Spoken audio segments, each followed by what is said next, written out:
First of all, I would like to welcome Venerable, most Venerable Baba Piti Jnanaloka here, and I would like to thank him. He has a very busy life, but he came to Adelaide to deliver Dhamma talks for you. So I would like to thank again, and I very respectfully invite him to deliver his Dhamma talk for you. Thank you. Sadhu, sadhu, sadhu.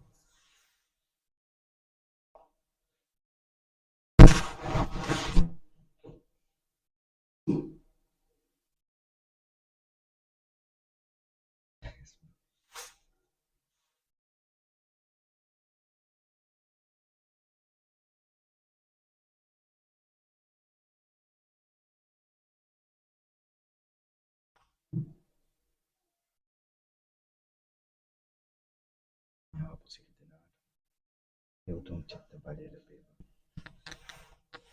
මනස ඇතිලි වෙනවා.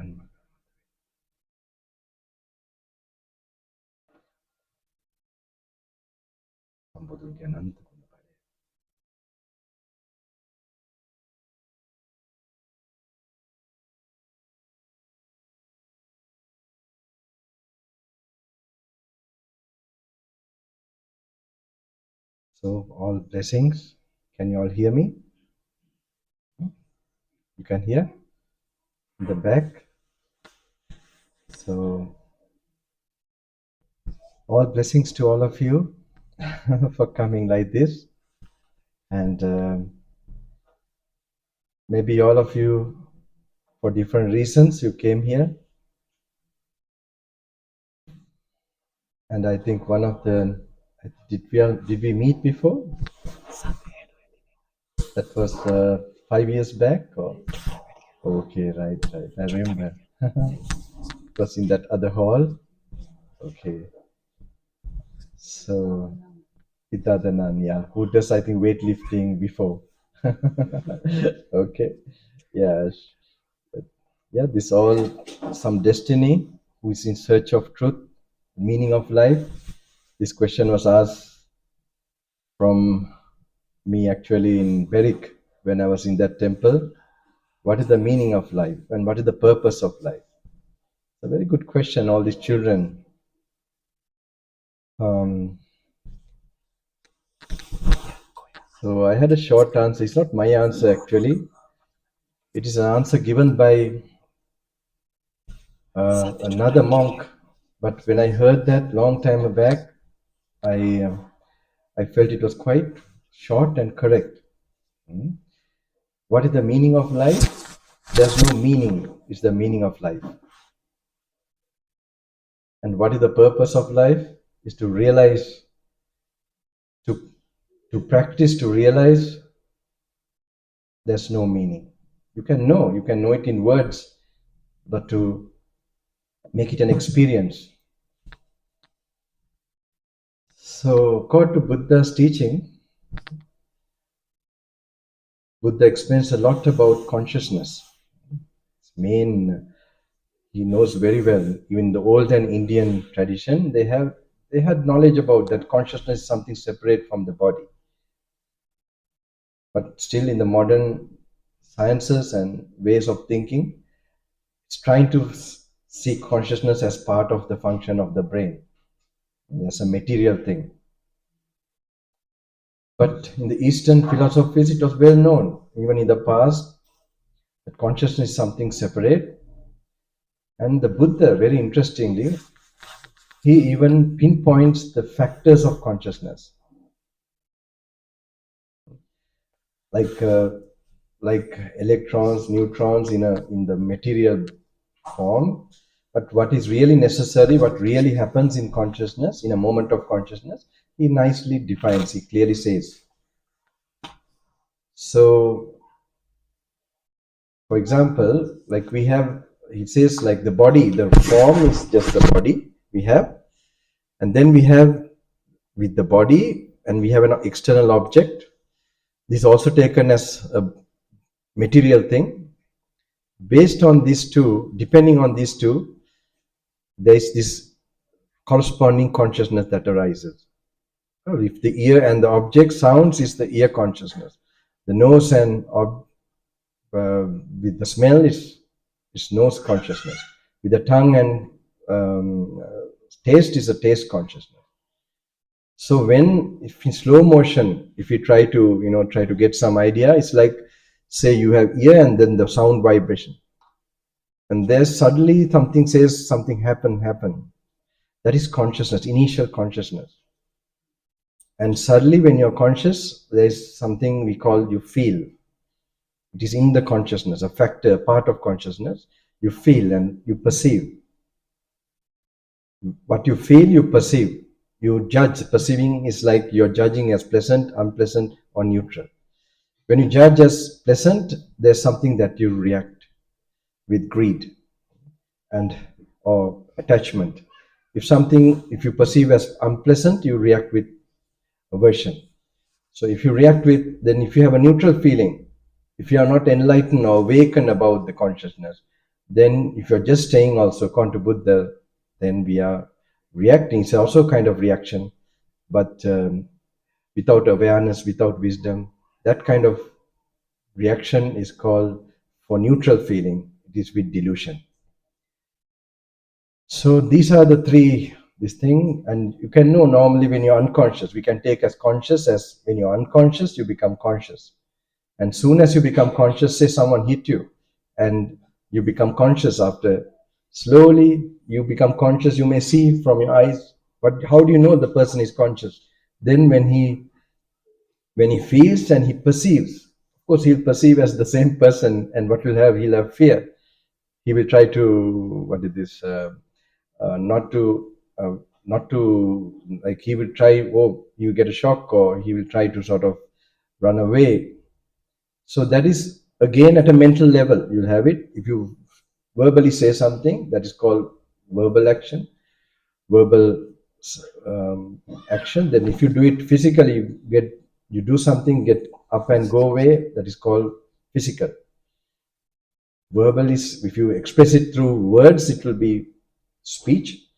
And if you, so these are the three ways of reacting. Normally in the Buddha's teaching is donated as karma. It is taken as karma. I don't know how far you all will be familiar with karma. So this is what we are making present karma. And our life supposed to have been made from previous such kind of reaction, and corresponding to that we are getting this body and so on. That's how it is. So only the closest thing I see as a scientific or something you can, get an idea whether this law is really true or not. It's like Edgar Cayce, Many Mansions. I don't know, have you gone through that? That will be, that's a very interesting. He was called the Miracle Man of Virginia. What is this? Virginia. It was called Miami, no? Miracle Man. You don't know about Miracle Man of Virginia, I think, or Miami in America. So he used to go into unconscious state, and he should diagnose people's, ailments and sort of sicknesses and all that, which are not cured or been chronic. And he goes back to previous lives. For example, he goes to like Crusaders' time of Jesus, like this. And then even to urge to serve this life, it was an impression or imprint that had been created in during Jesus, we have seen far away, and that has been working in his consciousness. And then in this life, he's doing this service and all that. And so like this, I don't know why I started off with this philosophical topic immediately. Because maybe I suddenly saw, maybe I don't know, but this is touching where the Buddha mainly talks about consciousness and all that. But to realize these things, now we have young ones too, it's not easy. This can be known theoretically how it works, but to make it an experiential thing, Buddha calls you sharpen your mind, you polish your mind. So he says, he gives an example where we can see clearly. Like for example, we have a bowl of water, okay, and then like there is water. Say you put some dye or some kind of coloring into the water. You can't see your reflection. You can't clearly see your face, or like a mirror, you can't use the bowl like that, because it is full of this, murk or color or, paint or.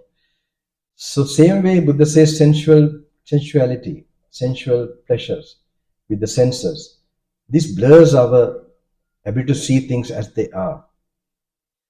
So now what I relate with our brain is actually the reptilian brain.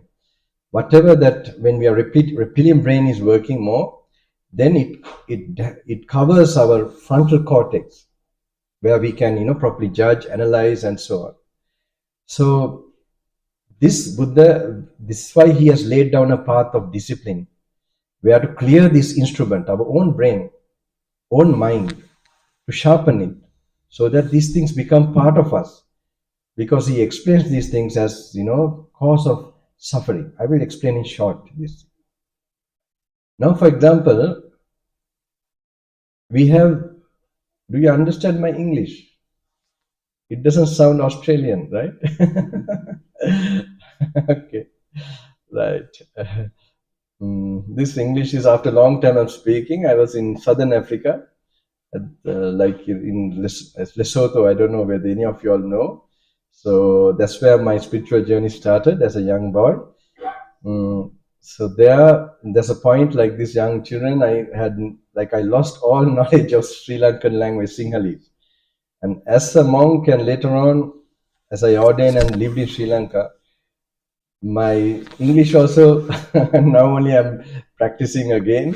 So I hope you must, have some patience if it is, I hope it's clear, okay? It's clear, I guess. And I'm not sort of preaching a lot like this. I'm a monk, we are in the forest, not talking too much. So I'm now trying to encourage all of them to practice, actually. That is, this is a time for them to taste the Dhamma. So I will slowly explain one thing. For example, you experience a sense experience, okay?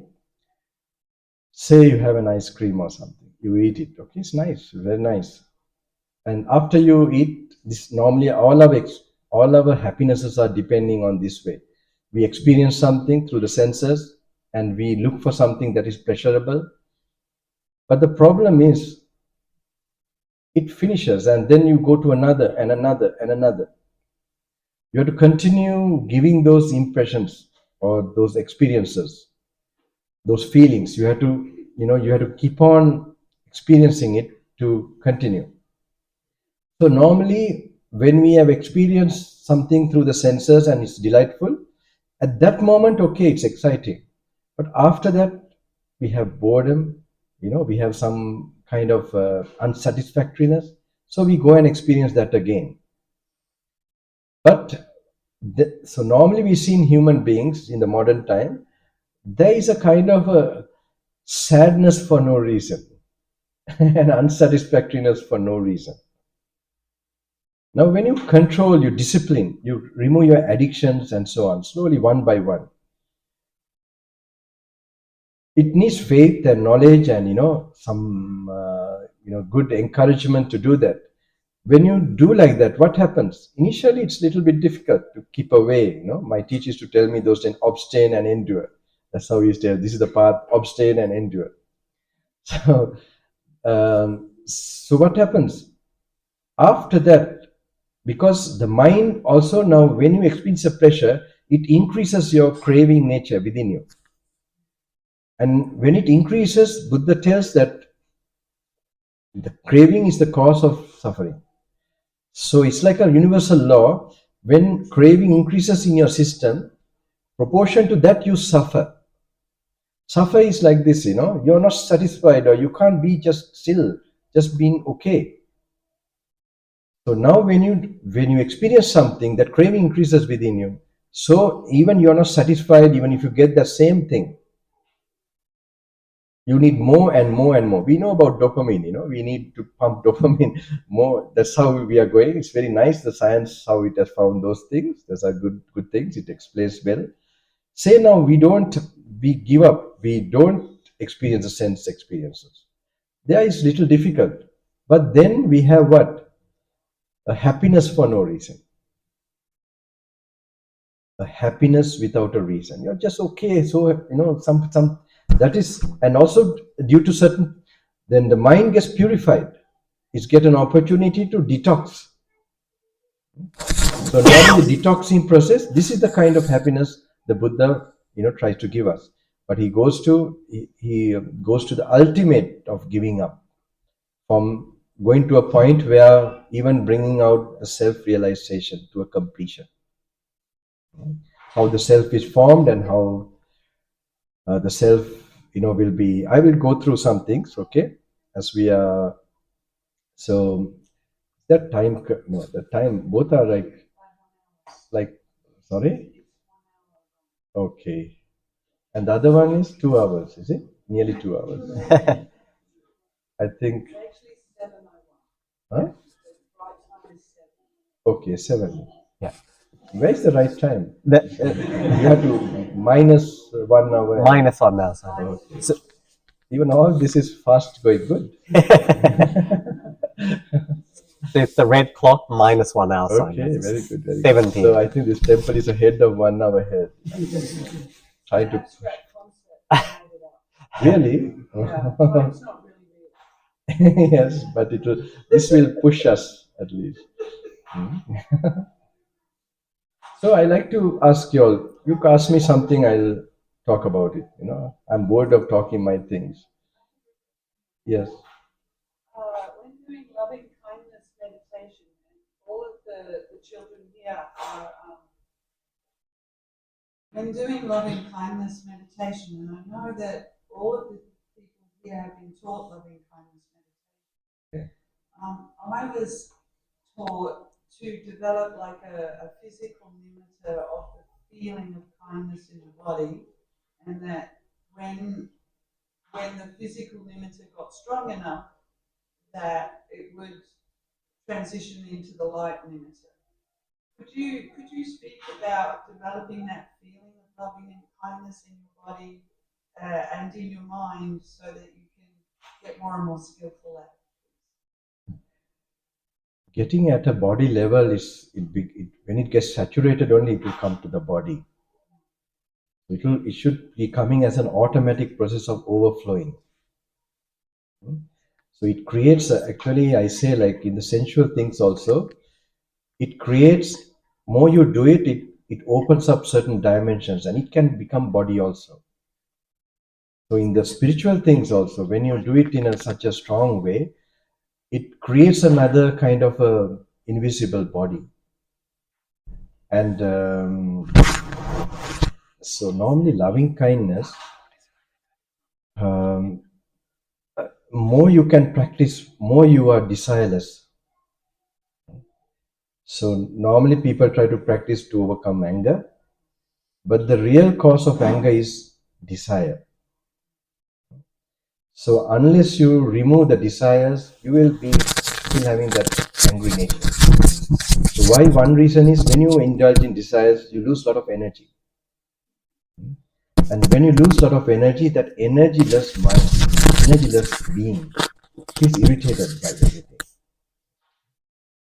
It becomes so so minute, so small in person. So that's the reason. So normally, if you want to overcome anger, the main thing is to overcome attachments. When I see them, I'm remembering some of my, in Southern Africa, we have some Australians.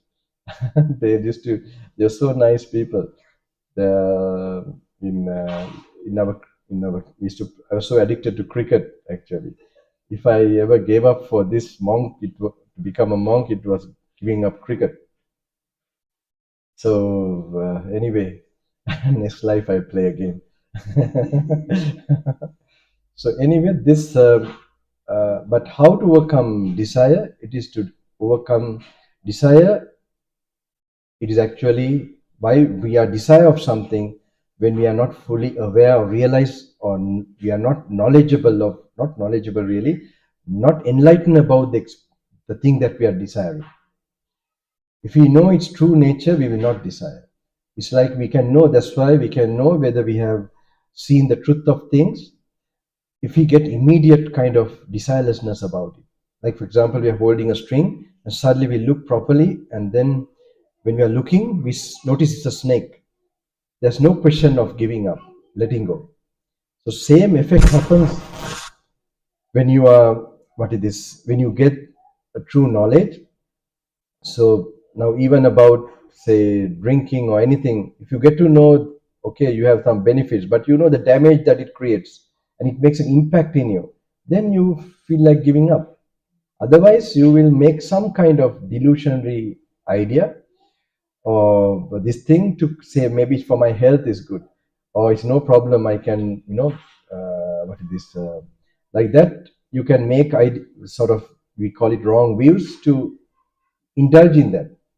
So unless we know clearly what we are attached to, we can't let go of that. And when we let go, we find that we will have this particular ability to have a lot of compassion. Compassion then, when it's constantly done with sense control, compassion is also, there's a compassion called without any reason, unconditional. And that is where the spirituality comes more. And when that, and especially when you begin to know also about the people's truth or reality, you will have automatic compassion coming. But compassion with dispassion, not compassion with any kind of passion, is impossible. So, but when when you develop it to such an extent, then another body gets formed or another dimensions get connected. Then only that comes, as you were telling, which comes to the physical body level. So your body becomes a compassionate, vibrant, when your body becomes like that. And it's a kind of a spirit energy, that begins to be in the body. Same in the other way. When you have a lot of desires, if you do it to a certain extent, demons come to your body. So that's why then you play boxing or do other things, today with, especially with phones, and today, with the games and all this. It's another world. It doesn't open up higher dimensions. It opens up lower dimensions. So anyway, this compassionate body, let's try to activate it before the program ends. Any other question? Yes? Mike, please. I will tell something to the children also quickly, some points, but let's take some questions. Otherwise, it get bored for me also. Can I ask a question? Yes, please. I'm actually Catholic. Yes. Originally. Asian Buddhism. Middle last year. Please, I'm now getting old. How can you increase this volume? I beg your pardon, can you hear me? Properly? Not comfortably. Not comfortably. Is that a bit better? Yeah, that's better. Okay. Sorry. That's all right, generally. I realized about halfway through last year I must be Buddhist. I'm actually Catholic. I'm still Catholic. Okay. And I'm sort of trying to understand what Buddhism is. And my question is, what would be the corresponding statement to the Catholic statement? Christ said, if you want to wrap up all of Catholicism, all of his teachings into one statement, it was, do unto others as you would have them do to you. And from that, you can kind of get everything else. That's the core of his teaching. Is there something similar in Buddhism that you could say is one statement that basically defines Buddhism, so that I can understand what I belong to properly? Kind of. Also, I remember Jesus once telling, like, from your soul, or I can't remember like this, when one of the prostitutes came and, was crying, or she was about to come. Can you hear?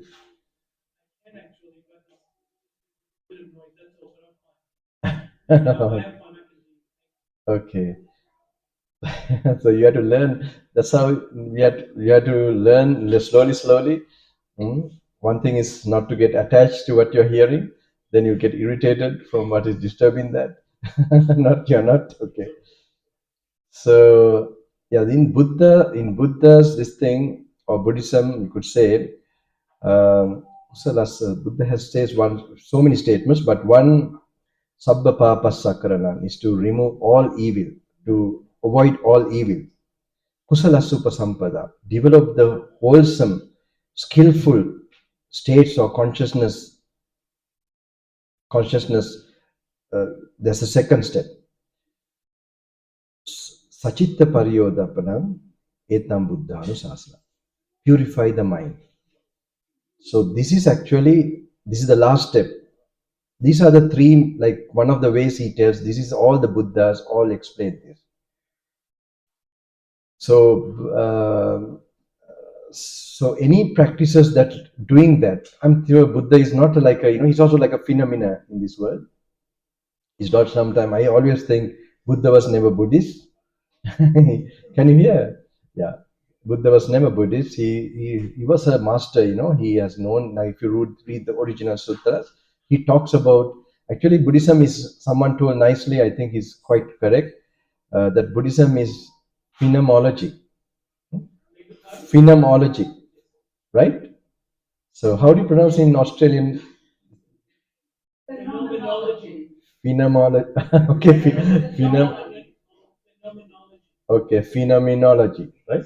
Okay, phenomena and phenomenology. Okay. I don't want to get your accent, please.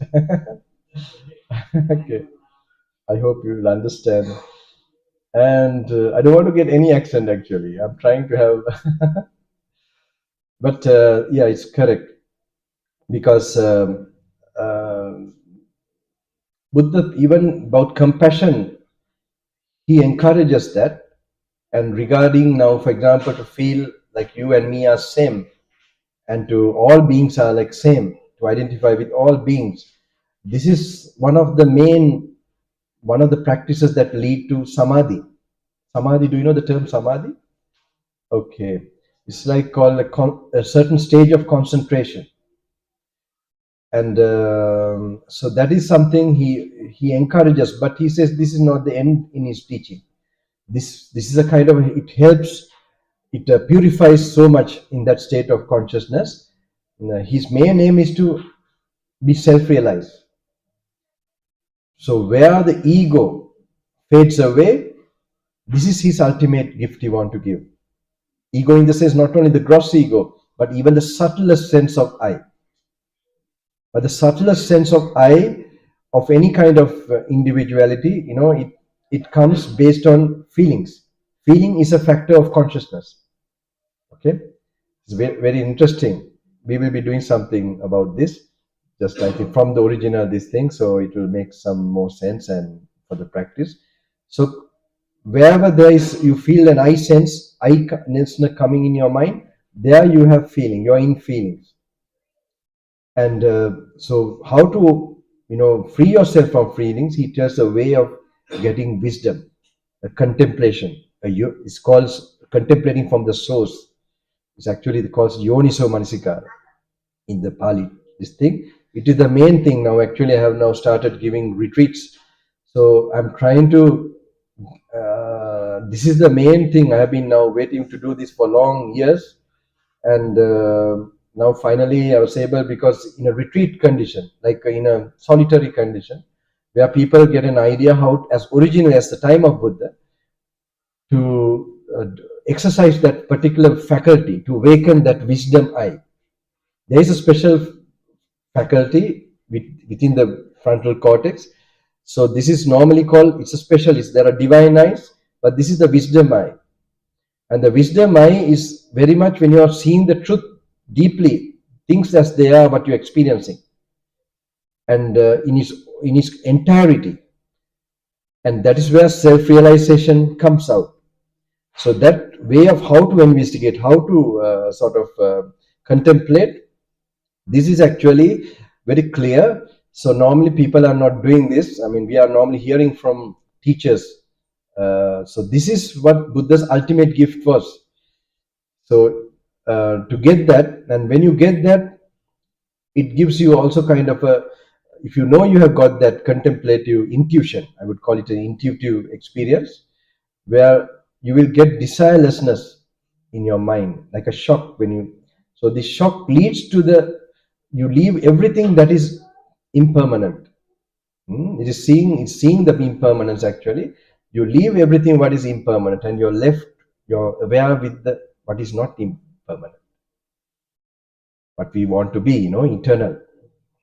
So this is the practice is there. That's his actually main thing he gives to the world. So it starts with stages to overcome what is this all evil, and to cultivate what is wholesome, it is skillful states of consciousness or mind. So that includes also this, to see equal and to have love for all living beings. It includes in that skillful states of cultivation. And in Buddha's teaching, actually, Buddha takes it as still as there's in the realm of consciousness. You're still conscious, but it's a vast consciousness. So that's where he tries to make that, to even any kind of idea of self in any form, that because it's related with some kind of feeling, especially equanimity. That peaceful feeling is blissful, or peaceful is related with equanimous feeling. And wherever there is feeling, you get an I sense, but not a. It's a universal I. It's a big I. It's purified, but still it's an I coming connected with that feeling. So there, Buddha actually sees also the kind of the no self in that also. That's where he called the purifying. The next step, third step, Sachitta Pariyodapana means purifying. So there's a meditation that where wisdom is a practice, where you see the reality of that experience, and that brings you to is what he wants to give. We call it nirvana and all that. Yeah, my answers are quite long. Huh? No. Lot of, okay. Anyone else? And I will give some points, for younger people. And anyone else want to ask something?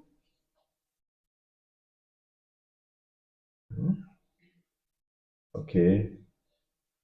Just all right. So,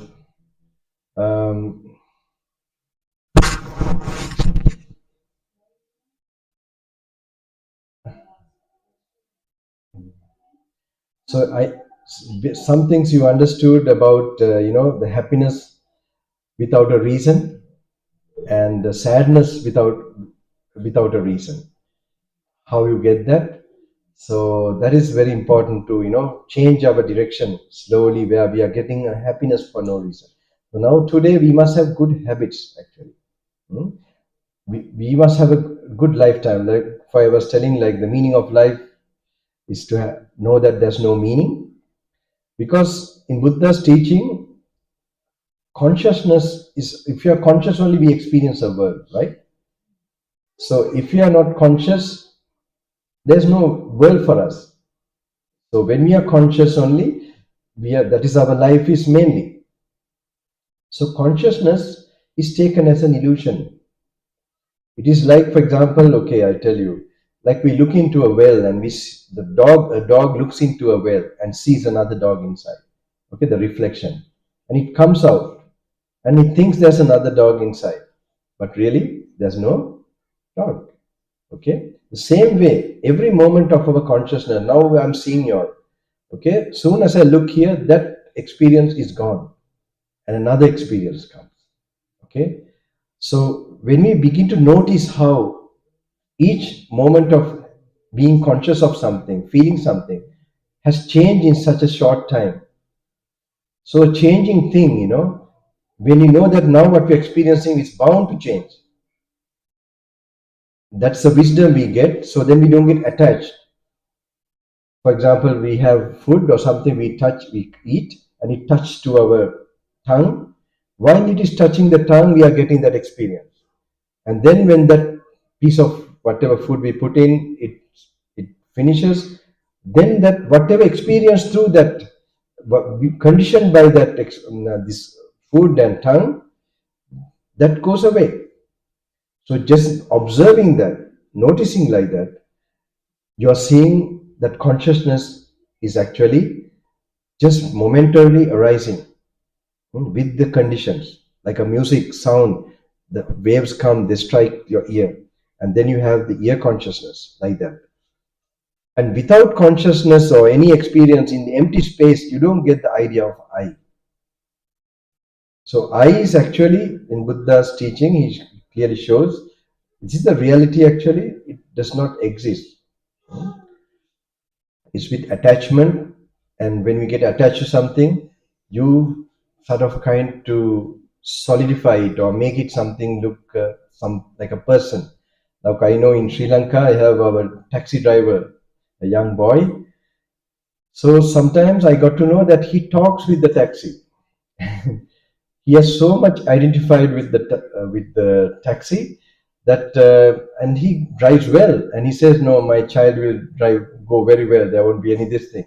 So I didn't try to tell him anything, but I can understand. When you get too attached to something, You feel there's somebody, there's person. Now relations, for example, who we love, their hair, their body, their shape of the body, like your parents or someone who you love, or your wife, your husband, you so much identify that that person is that body because of attachment. So it also reflects from you what you, if you think you are there, like this body is you, then you begin to see that others also. This topic, if we continue, it will be boring. Let me, yeah, yes, Putra.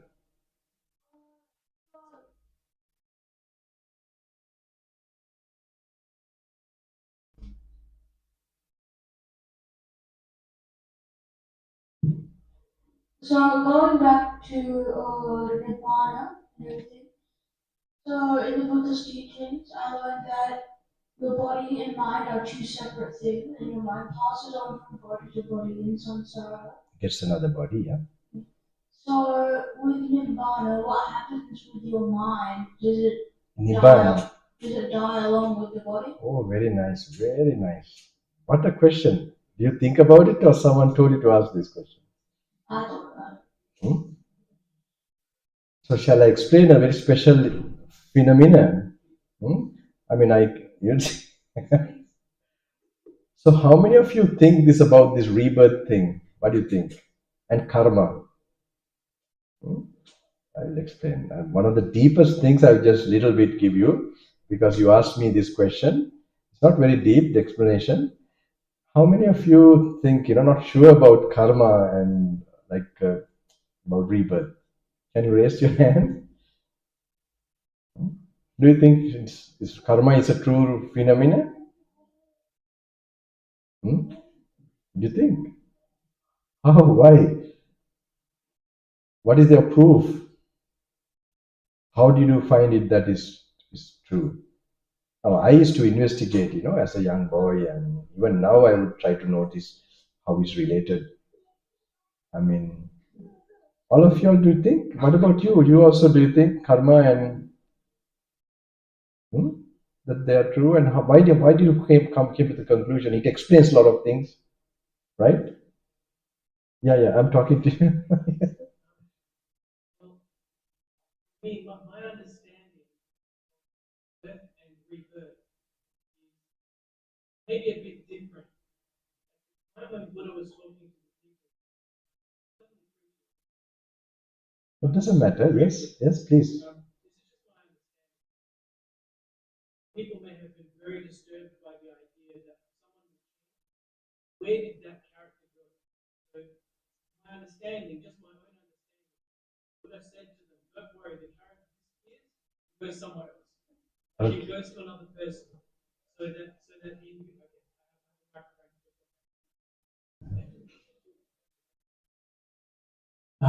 there we go. My personal understanding was that there's a multitude of characters in a community, and the community, they saw people changing in front of them. They thought, where's this person going? Where is the character disappearing? That means with death. No. As they're alive, like while they're alive, they change. Change means their character, you mean? Yeah. Or their behavior and all that. Yeah, and then but then he changes and becomes someone else. Someone means they become good or bad, like that way, you mean? No, just, for example, they may like chicken one day, and then. Oh, really? And then the next day, and it Why? alters their behavior in some way. I don't know. Well, their behavior changes. That's what I'm thinking. Okay, behavior, right. But then, I'm not sure, like a ghost, they change into a chicken or something. No. I'm talking like this community, for example. One person will change, and back then, maybe some people were disturbed by that idea. So then Buddha said to them, don't worry. There's like, well, my interpretation only, there's a collection of characters, or collection of character within a community, and that collection does not change. That I have seen. I've actually seen that. Because you were asking a second ago, have you seen, what was it? Karma, have you seen, I think you mentioned birth and death as well, but that kind of thing, have you seen evidence for it? That I have actually seen. And karma, things happening where something good will happen to someone because they did something good, bad will happen to someone. Again, just my own understanding, a character in the community might impart or create a negative effect, and then that character will go somewhere else. But then that other person, he will suffer the wrath of the community because that some other He person already- did it. Okay. Yeah, like that. So it comes immediately, like it comes in a roundabout way to him, but he does. Okay, yeah. But you have not gone through Edgar Casey Many Mansions like that. You have not heard about that book, Edgar Casey Many Mansions. No, you have not known about that book. Cameron. It doesn't sound familiar. Yeah, I hope you can refer that. It's interesting, something enlightening also, because he used to go into unconscious states, and he became famous. He's called Case Studies Are There at one point. So the Buddha was concerned about next life. Like he found the suffering when you look at the original teachings regarding born again and dying again, and this endless like ocean. So many times we have been going, coming. So it is. So he's made the thing regarding to consciousness. Now consciousness is the one that is, he says, now he gives the cause for what we are becoming conscious of a certain area. It is based on the karma, how we make it through mind and word and deed, but which is intentional. That becomes karma. So so what he does, I can tell about my own life first, or some experiences, because normally I tell some experience in my own life to tell about karma, how I got to know as a forest monk and in the jungles when I happened to walk and meet some challenges with certain things. One I'm remembering suddenly. So because otherwise I also don't know how to get a proof of all these things. So anyway,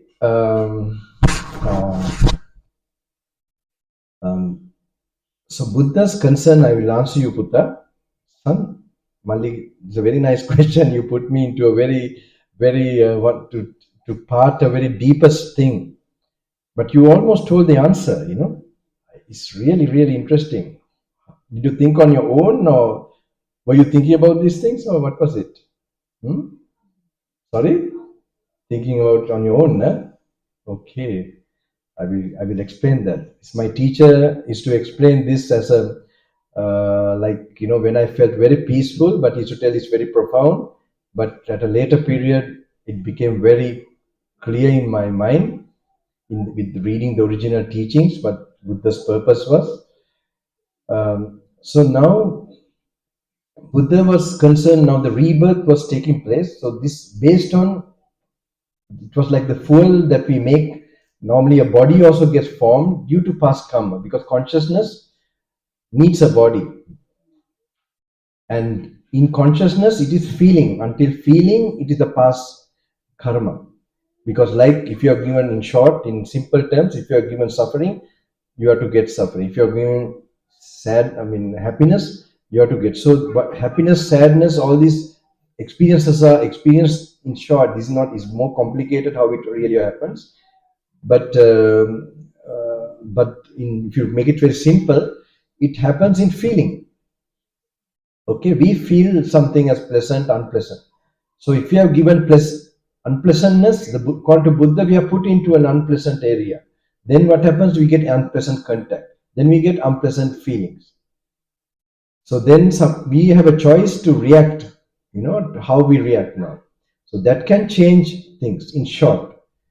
So I just quickly explain this son's question. So according to Buddha, okay, I will also explain one story. I'm going to come to your topic, your question. Once I was, as a wandering monk, I was inspired by one particular monk.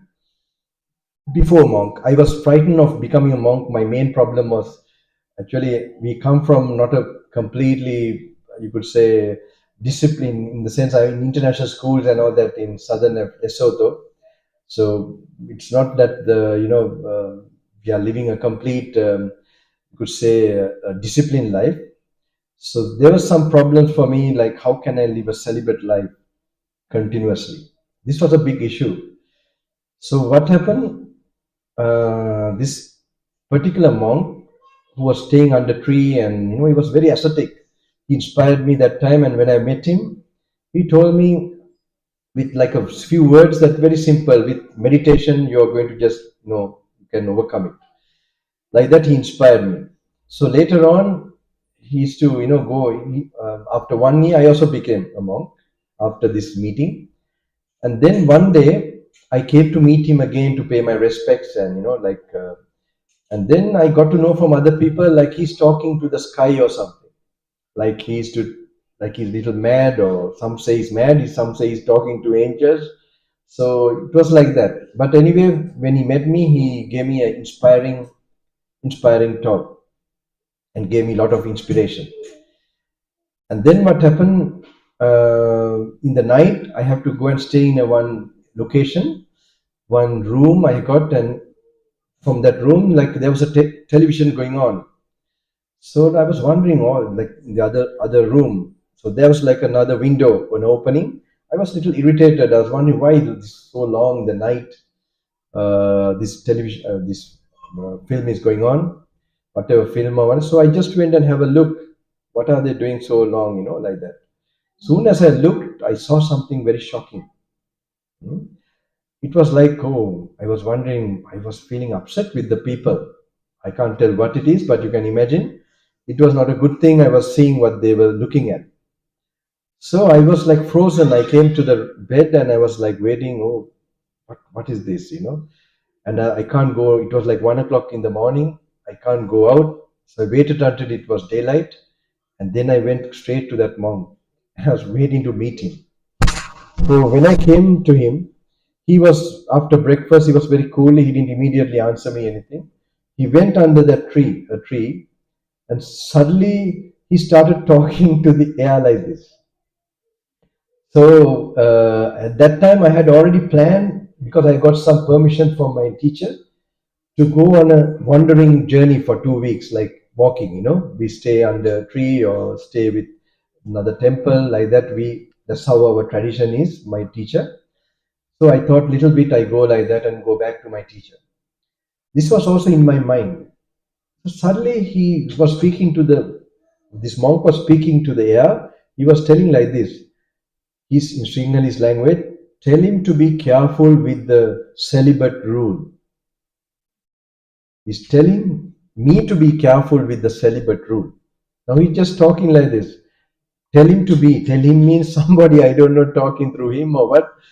Tell him to be careful with the celibate rule, because previous karma is happening to him now. Previous karma. And then what he said, he's planning to go on a walking journey. This is because of his previous life habits, of wandering like this. Tell him not to do it now. That's it. And he looked at me. It just came. Initially I was having some irritation and anger towards the people, or who was having, that thinking they are really bad people. Then it came to my mind very clearly, what I'm saying, what I'm experiencing through, that is my consciousness, awareness. So that is coming as a result of my past karma. And then you know that what you're seeing outside bad, that is the potential you are having within you, even the good. So this, like I have several experiences like this. So this also gave me and I could see how it was troubling me, time to time as a young monk. Even though I'm practicing very hard, suddenly this space of unmindfulness comes to my mind. And so there's another thing I got to know what I did in the past to experience that. But so anyway, this is one. Another thing I remember, I had some rumors in the not a monastery, I would say some place I was staying in Sri Lanka. I hope you all are hearing. You can come here, I think. You can come here. Oh, I don't know whether there's no speaker. Same. Doesn't matter. This also, so this monastery, what to do? I have to say it's a monastery. Okay, whatever place I was staying, I had some rumors. Okay, anyway. But I didn't want to listen to rumors of what people are saying. It's not nice. So one day I was been there for some time because I feel very free there, and suddenly I had to go to give a message to the other building. When I went there, I suddenly, to my amazement, I suddenly saw something which, sort of this thing that doubt I had, and immediately it came to my mind. I was also in a kind of meditation, so it came to my mind for me to be careful in the coming days. I'm going to experience a similar. So the next day I was going to India actually for my Himalayas some trip. Then next day when I went to India, the flight, I could see the same thing that I saw from my eyes. I was tempted to to do that, but of course I didn't do that. But anyway, so it's very nice sometimes when you have enough mental energy, you can notice what's going on, not being inside in your experiences. You can set aside and really see some patterns, some ways how this is always happening, recurring again and again. So this is, I will come to my son's this thing. So karma, like this, what we have committed, like in the past or even this life, in nature, it comes out to work out. So then my teacher is to explain like this. Putta, I'm now going to explain your point, right? Listen properly now. The consciousness, my teacher is to tell me, for example, someone who did business, okay, who were involved with business, his mind, his consciousness is, what is it? Mostly occupied with the way of thinking and doing things as a businessman, okay? So the next life, he will get a family who is supposed to do business, okay, or some kind of that way of, who will encourage to study business maybe, or who is having already a business, for example, okay, so that his consciousness can go on in the same subject. Now, in the Buddha's teaching, we have a attainment called never returner. Never returner. Okay? So, now according to Buddha, it is very clear, consciousness needs an object to arise. Alright? It needs an object to arise. Now the ear and an object, the nose and object, with that only, when some reflection, then you have the corresponding consciousness. Without that object, we don't get that consciousness. Okay? So at the last moment of death, normally, what is predominantly done, okay, what we have, what determines our next journey, that object comes to our mind. And that becomes, the conditions are there for consciousness to arise. Okay, the last moment is well known, is called the last thought we are getting. So if we are very much occupied with family and general way of, at that moment, that is in the sensual world, then the thought connected to the sensual world will most likely come. And that will determine the type of consciousness and the next rebirth. Because when there is consciousness, there is name and form. Okay? So, according to now Buddha, what he does is now, for example, now say there is another class of enlightened beings on the way to enlightenment. They are called never returners. Their attachment or any kind of, now even to come here, for example, to this program, you have some karma in this regard. First you heard it in some flyer or something, then first you got a thought, oh, I must go there. Then you moved your body towards that. Okay? It is like a small rebirth. So same way, when a thought comes at the last moment, that becomes an object for consciousness. And when consciousness arises, there is name and form. Then it will arise in a mother's womb. Okay? So now, for example, there's a class of enlightened beings called never returner. Not fully enlightened. They don't return to this sphere. They are supposed to reach another higher divine world where they're perfect, because they still have that ego, or they are still attached to peacefulness, blissfulness. Okay? But they have no attachment to the five senses. Buddha? this answer for your question, right? You have to follow this. Okay, so there's a certain class of beings who have anagami kila ahala. Have you heard about anagami, never returner? Why are they never returner? They have removed all attachment to the sensual world, sense world, five senses, and there is no karma created in this world, the sensual world. So the last moment when they are dying, what kind of thought they will get?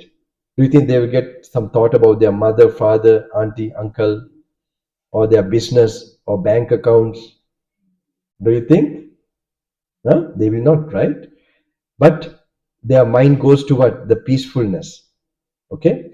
So normally when their last breath is going, normally the function of the body, the last breath, when it's going, do you think such a enlightened person can keep the attention to the last breath, or will he be distracted by the last thought he will get?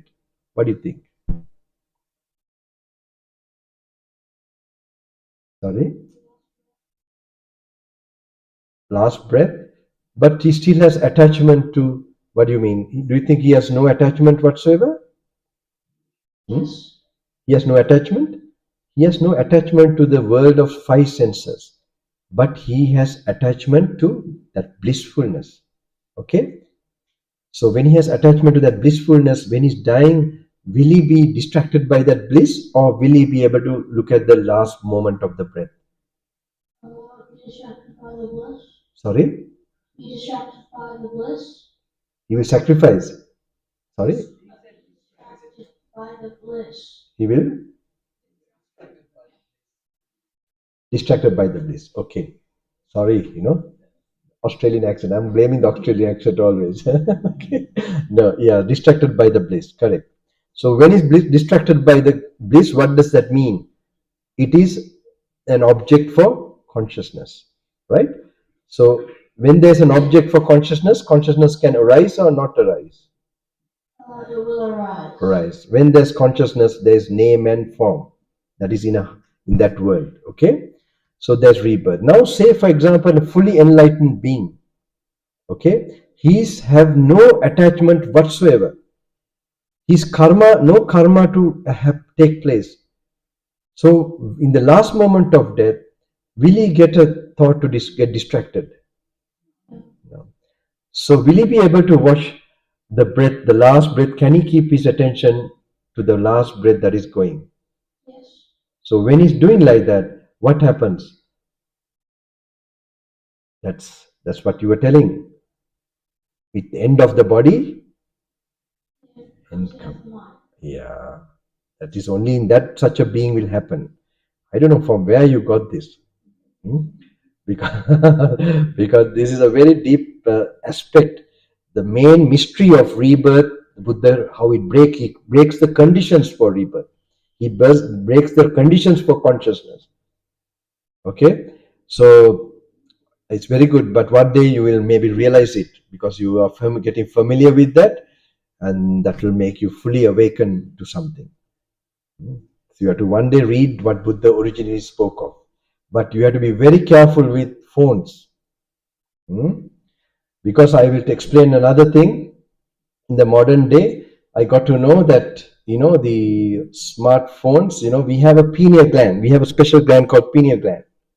Okay, that is very related to our meditation. So this blue light, the phone, seem to affect what is inside the pineal gland. There's something called serotonin. Correct? This word is very difficult. Serotonin? Not the word, how I pronounce it is correct. Oh, thank you. Okay. This is a very tongue twisting word for me. And okay. So it is damaging. So the phone, the blue light, leave alone games and all that is going to destroy. It's going to bring demons into your system.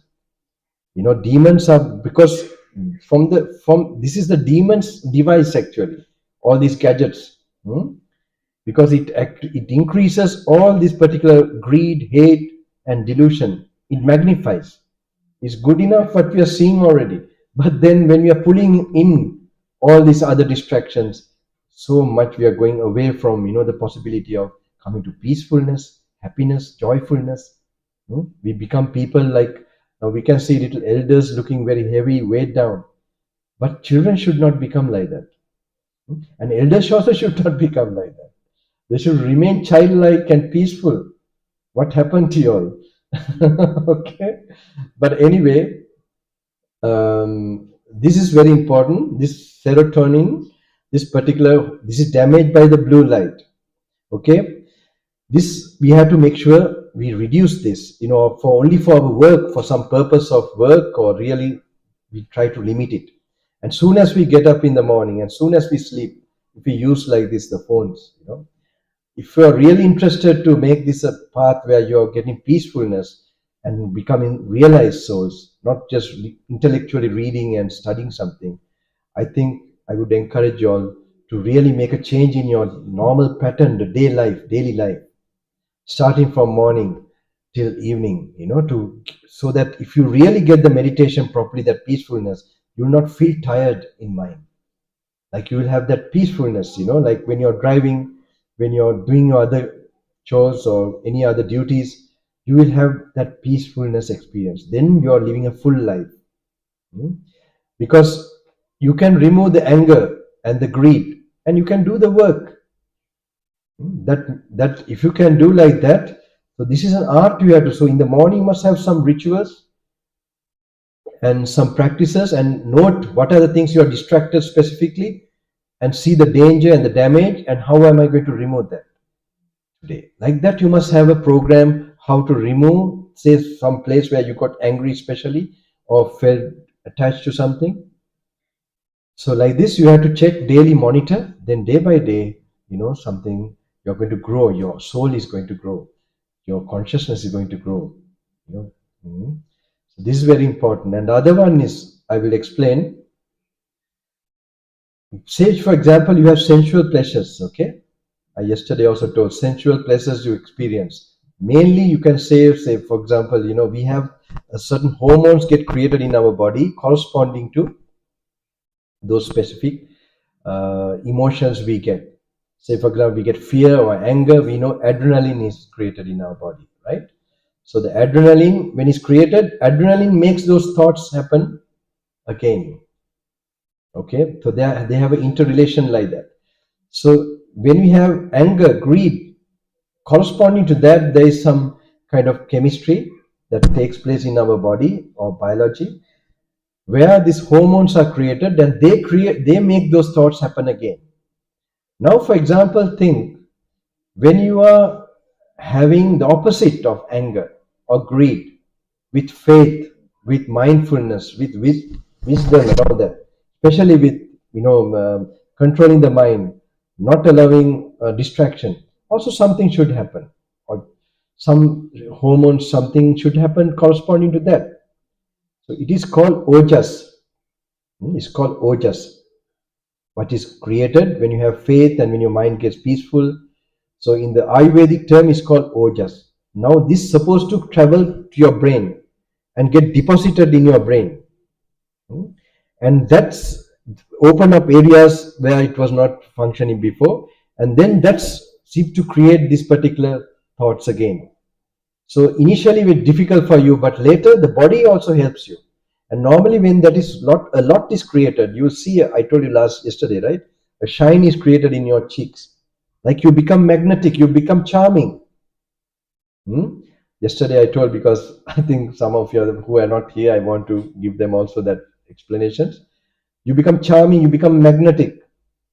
And I told you also, whoever indulge in the other way, like I told one of my friend's granddaughter, a yogi friend, her granddaughter, she was addicted to, I don't know how to tell you all this. She went to this British school in Sri Lanka. They can't even afford that, but they just want to make them very hi-fi, affluent, but they can't even do, but they got the hi-fi of the other side of that word.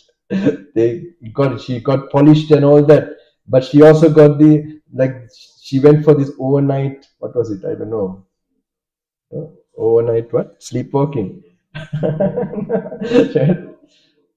Sleepovers, right. So the father didn't know what was happening. Later she went this quite astray. Very young person, very young kid. And in Sri Lanka, this happened, mind you. So then later, one day she was coming to meet me. The grandmother told her, daughter, have you have a bath and come? Did you take a bath and come? So I was also wondering, she was very conscious that she had a bath, and to see, what happened. Around her body, she's getting the smell of, what is this? Feces, am I right? The smell of, poop. Okay? How she was getting? So what she was doing? She told me, she confessed to me, Swamin Vansa, teacher, she told me, I have been addicted now. I'm, addicted to, I don't know, not very good videos through the internet, so on. And then for some time, and I don't know, around me, I have this smell coming of poo. So these are very interesting things, because I believe, I know that it attracts spirits, unseen dimension that gets opened up, and that drags you there.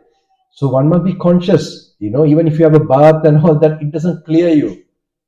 So the other way around, if you practice, that's why I said, if you practice faith and continue countenance for some time, and these practices, a shine is created. It shows the character, it shines. Even your skin may be dark, it may be white, I don't know, but or yellow, or what, brown, blue? No, blue not yet, right? So sorry, I'm going to another mood. So the shine of the skin. So I'm just telling you all, because if you apply some fair and lovely, it doesn't bring the shine. You look so pale, That's why some models, they even try to, do this yoga and all that. They know that, that shine comes up. So so they do some kind of, controlling their emotions and meditation, calming down and all that. So this is very important, young people. I hope I touched this. And the other one, I hope, even for grown-ups, you have this no fap. I've told all this in no fap. There's like groups in YouTube. If you have time, you must go through this. Especially, I think from the age of 14, people should get to know, about this aspect. NOFAPP, and also this dopamine detox, to see from phones and things like that, how we are addicted to dopamine. And then that is very clear. If we give up that way, it helps us the way towards enlightenment. It creates the proper brain. It creates the peacefulness, which we need to, this is like a big voyage, big challenging, beyond going to the moon or anything. You're going to the end of your consciousness.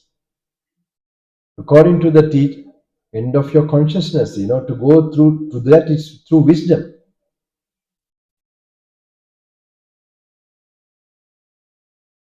So these points I touched a bit. Another one in the phone is called, what is it? Doom scrolling. Huh? Okay, am I right? Doom scrolling. It's a nice word also, doom scrolling. Like this, right? You go on. So this you have to be careful. Okay, otherwise, careful means you must understand we are addicted to short videos. Even the Dhamma, the teachings, listening from the, what is this smartphone, even the YouTube, you can go on looking at that, but can you go on reading a book? What has happened to our concentration level, appreciation level? It is deteriorating. We have to be conscious of that. So unless you want to just be entertained and just listen to teaching, it's okay. If you want to train to become enlightened, you have to be conscious of this. And you really want to face death fearless, then you'll have to train like this. So any question? Yes, or a mic? Then you have to give the mic, I think.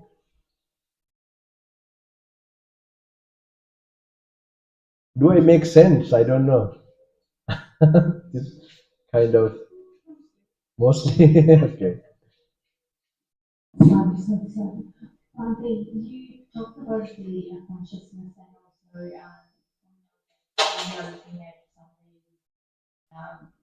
it's a feeling and you look away and you get another one. So it keeps on going. I hope you try to make understand the continuation of the consciousness, even though there is none. Because there's no concept of memory in teaching. So What you mean in? because every time we get a new consciousness, that's great. Yeah, we are always having a consciousness through the six sense organs, and the memory is a part of.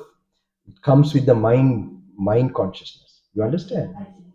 So you get. That's what I suspected. So you get an answer. Yeah, it comes with the mind consciousness. Thank you. It is a part of sankhara. You know, sankhara means the reaction part. That part is the part where the memory, that what we are calling memories happen. Recalling. Right. Is there a karma playing a part in there as well? For creating the consciousness, like every time you have a new one. So of course the karma plays a part in that. And sorry, I lost my thoughts there. Yeah, it's called also karmic consciousness.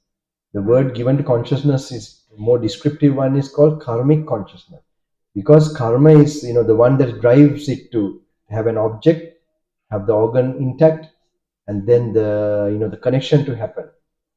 Now in the same place, two people can have two different type of consciousness. So, and two different experiences: sadness one person and happiness another person. Consciousness is not easy to be understood immediately. It is an ongoing, but you may get a glimpse of it, and you can get an idea. And main idea is to get that it's like an illusion. It's not real. It's not something substantial. It's conditionally arising, and it just disappears to another consciousness based on the different conditions. Like for example, sorry, yeah, The yes. condition and that was what I was thinking, and so that the karma and the condition is that. No, the conditions come from the past karma, how it has to come. For example, you have ear and the object. Yeah. Okay. Now, if you are to get a say you have been fighting in a war. Okay, and then you have to say, then the next life, for example, you are born, and you have to where you are going to be. There's a war going on. So the experience you have given, then you're going to be in an area where you're going to get that kind of objects. Okay, it could be related to an office also, or a family situation. You understand? A family or an office or your working situation, or in your family complications. How things come, people come from somewhere. And I also had a letter today, somebody, like they're there. Then if you know that there's sometimes going back to 2-3 births of karma coming. So sometimes it's so complicated, you don't know how to. But then if you learn to, if you have this knowledge, you don't try to run away from that. You run away only if you can't control yourself. Like you are going to do some evil karma in that situation, then you make a physical change. Otherwise, you should stay there and change your attitude, change your way of looking at it. You understand? When you're doing that, then that karma gets, you're learning a lesson. Actually, the karma comes as a teaching you a lesson in nature. You understand? It's very precise, like a nature teacher.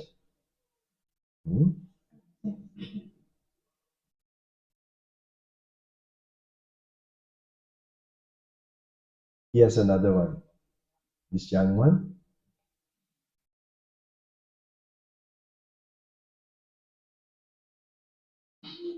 So, sorry if I'm asking a question today, but with samsara, and birth and death, how does this all begin? Okay.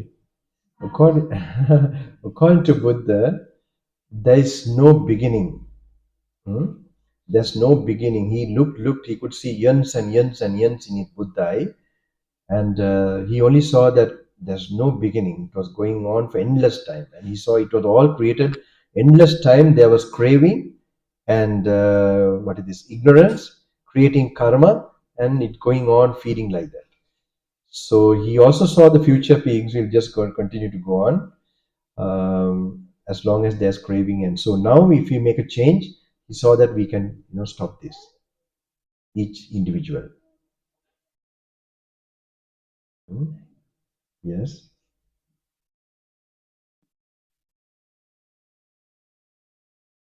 Since time didn't arise, if it's always been there, it didn't arise. If it's going to always be here, then it didn't pass away. So if it didn't arise and it didn't pass away, does that mean that it's unconditioned?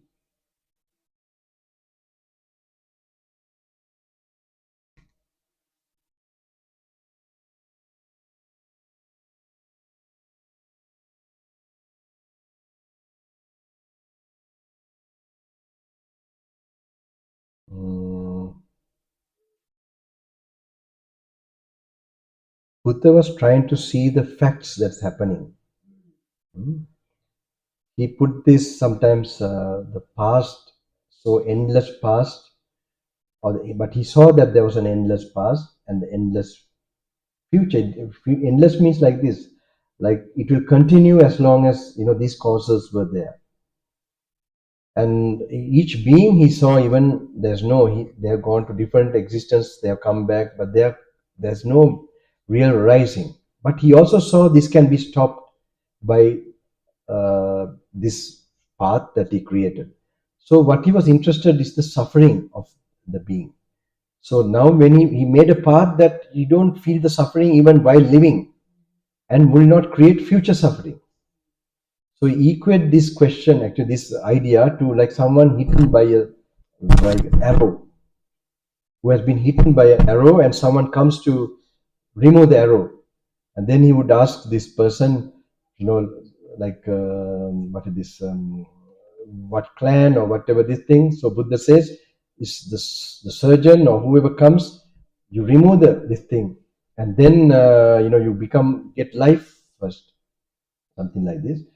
So so the main concern is to purify our mind and see while we are living now, and then because we also can't, we believe in the Buddha, he's telling the truth, he's not lying.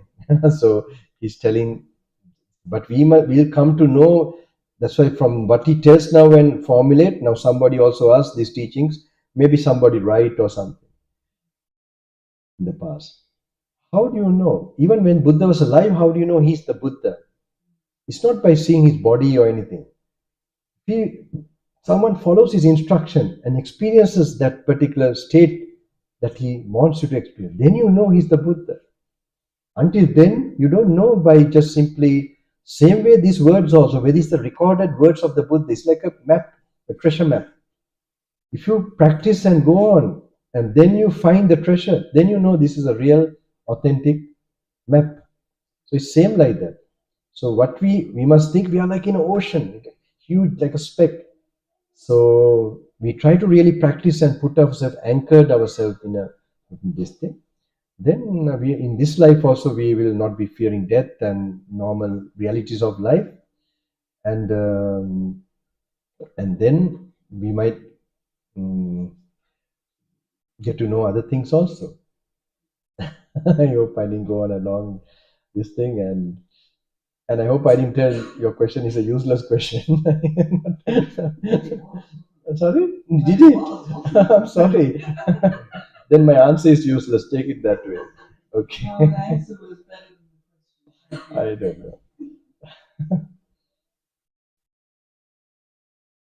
know. I'm maybe trying to escape your question. I'm not used to this question. I'm not used to meeting a lot of people, but anyway, I'm doing this. So anyone who said about time, in the Buddhist teachings, it said that nothing is permanent, everything is only temporary.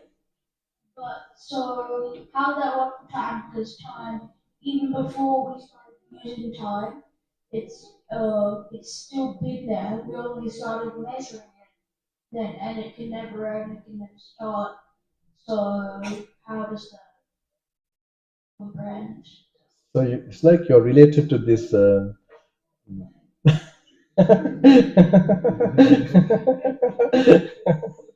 It's like we can't escape this question, right? Actually, all measurements come with the body, okay, physical world, and consciousness, feelings, perceptions, and so on. And the measurements, or it changes based on different dimensions. Okay, so normally in without dimensions, Buddha talks about different levels of consciousness. Okay, so now there are worlds that are of what do you call this, which are like 1,000 years on earth is one day in those worlds, and like that you have weeks and months like that. So they have relative time going on, but basically time can be only happen in a body or material things, and feelings and perceptions and consciousness. Okay, right? So what Buddha tries to show you is to go beyond time, to escape time. So he makes a path. Now I had a nice way, I was interested in theory of relativity. I don't know, that's how it brought me to Buddhism. First it was to theory of relativity, Einstein's. So in this theory of relativity, those days what I reasoned out was, because near the speed of light, the time slows down. Have you heard about this? It's a relativistic speed, the time slows down. So those days I was, very, okay, that is 9:08, so 8 o'clock, okay. Because we have, I think, 9 and the 1 more hour, we try to cover some of the things. So in theory of relativity, it shows that time can be stretched, can be this thing slowed down. So then I used to read my mother's books regarding, the King of Gods visiting the Buddha. In that visit, it tells 1,000 years on earth is one day there, and like there's such months and like that. In the higher worlds, 1 eon is one day there. 1 kalpa, 1 eon, such eons make, like so it goes vast, more up further. So this particular world system, I was thinking it is all gone from the mind. So it's a state of consciousness. So what I reasoned out was, if something goes faster than the speed of light, where does it go? According to mathematics, this thing, it goes back in time. So I thought that, equated that to memory. And then when I was a young boy, 14, 15, 16, but it brought me to the teachings. Then if you go more faster, you can speed up more when you get wisdom and intuition. So through intuition, you go to a point where time stops. Okay? Do you get that reasoning? Yeah, This is, with this theory of relativity, when you're going at the speed of light, when time's That's- slow, for everyone else it's still the same. So it's more of a matter of perception. And even if with the measurements, we measure time, but even after we stop measuring it, it's still there. It's just not exactly. yeah, it's like relative to each person, okay, and each being. So what we are interested is to remove our suffering. Okay, Buddha's main purpose is to remove our suffering, our state of what it is. So what he's trying to do is, we know that suffering comes from what is impermanent. So we are trying to go beyond what is impermanent. What we have created already as impermanent, we can't avoid that. So in the impermanence only we see time, in things that we created. So the time works for body, material things. That's why we have, like, we get a chance to measure. So the purpose of Buddha is to reach that particular, this thing within us. So he says that changing our perception. Your question, we stop there. Okay.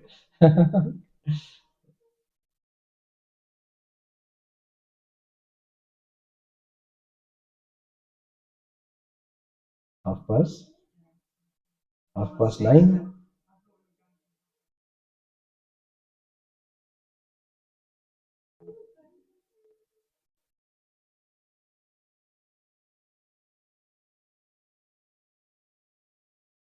Hello. I have a question, mostly out of curiosity.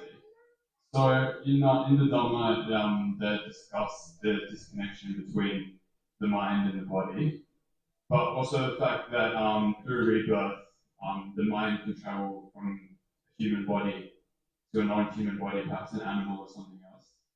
I was curious about is the ability to understand the Dhamma a quality of the human brain or the human mind? Because we know that if someone is reborn perhaps as a fish or something, they might lose the ability to understand the Dhamma. Is the ability to understand the Dhamma and comprehend those at that level of cognitive function, is that a physical property that's defined by our body, or is there some other relevance to the mind?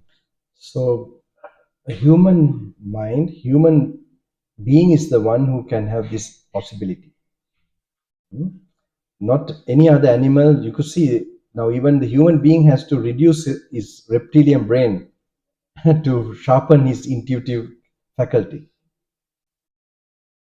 Even then only the possibility is given for him, but he can do that. But say an animal or any other creature is so occupied, so impulsive, it has not developed at all that particular other faculty. So it's normally called to Buddha, but it's receptive to vibration. There are stories where those creatures rose to higher existence simply by the vibration emanated by the saints. So that influence can be done, can be made, but on their own to go to enlightenment or something, it's not. It's not a thing. It's not a birth. Is that your question? Yeah, somewhat. And following on from that, so if you are born as human, then perhaps you might lose the cognitive ability that we have, got hit in the head too hard or something. And the result. You don't need to get hit. You don't need to be hit on your head. Just having the cell phone a lot now these days. You're hit. But can that ability be lost to understand the Dhamma as human? And It could. That does happen. Would you consider that body to now be below? Sorry, repeat that last part. If for some reason the body lost the ability to understand those things, would that be considered to be an existence or a birth below the human realm? Again, reborn in the human birth. Again. As in, if you're during your human lifetime, if something happens that you lose the ability to understand. Okay. Due to a physical event. That part I don't. Because what I asked at the beginning is that the ability to understand certain things is that quality of the human brain. Okay. And if something happened within our own lifetime to change that ability, okay. Does that therefore mean that that individual has the capacity of mind of below what would be considered the human realm? I'm not sure if I'm explaining it very well. If you come near me and explain, I will like, come near me, and then it will be easy for me. Without the mic, you can tell me then. No, you can come near and then. Yeah. But so is that so if you without the mic, without the mic, then I will. Yeah. For example, if someone was to go into perhaps a coma. Yeah, coma. Okay. Lose that cognitive function that the rest of us have there, would that be considered that you're now existing in a body or state of mind below the human realm? Yeah, no, okay, I understand now. Yeah.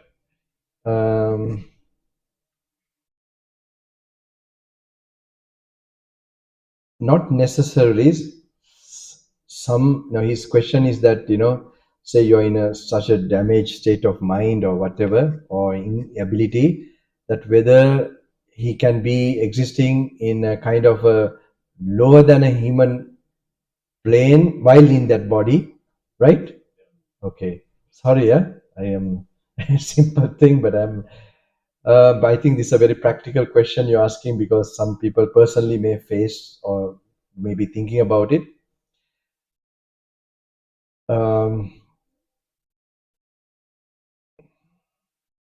It's determined by his previous karma. We can't tell exactly that if he's such a, now there are great meditators, for example, who have stayed in coma for like 10 years. Ajahn Chah, I don't know whether you heard, one of the Thai meditators and all that. So, I would say that no, it's no. We can't say exactly his state of consciousness that's working, because even at a very minute level, the consciousness is so fine. At a level of mind, it is working. Even at the moment of, now say he dies, after that he will get an object, because normally when a moment of death, the last thing that can, like you are, like your eyes and all that will be this thing, but your mind, there you can get a thought. Even at a moment of accident or something, you will get a last maybe frightened thought or a shock thought. So that becomes a thing, but karma will determine how he have to pay his, like the nature. We choose, how he has to go through, what he has done, because the accounts are nicely settled in nature. It's not, it's another topic if I'm going to explain. Even every deed we are doing is like recorded in, I don't know if you heard about Akashic records, but it's not exactly Akashic records. There is a certain this thing which accounts exactly, and then nicely it gives you some idea you will get by Edgar Cayce, Many Mansions. If you read that, you will get more answers for that. It's called regarding this karma and how it will operate. So you get an answer for that, okay? Okay. Is someone there? Two are there, two.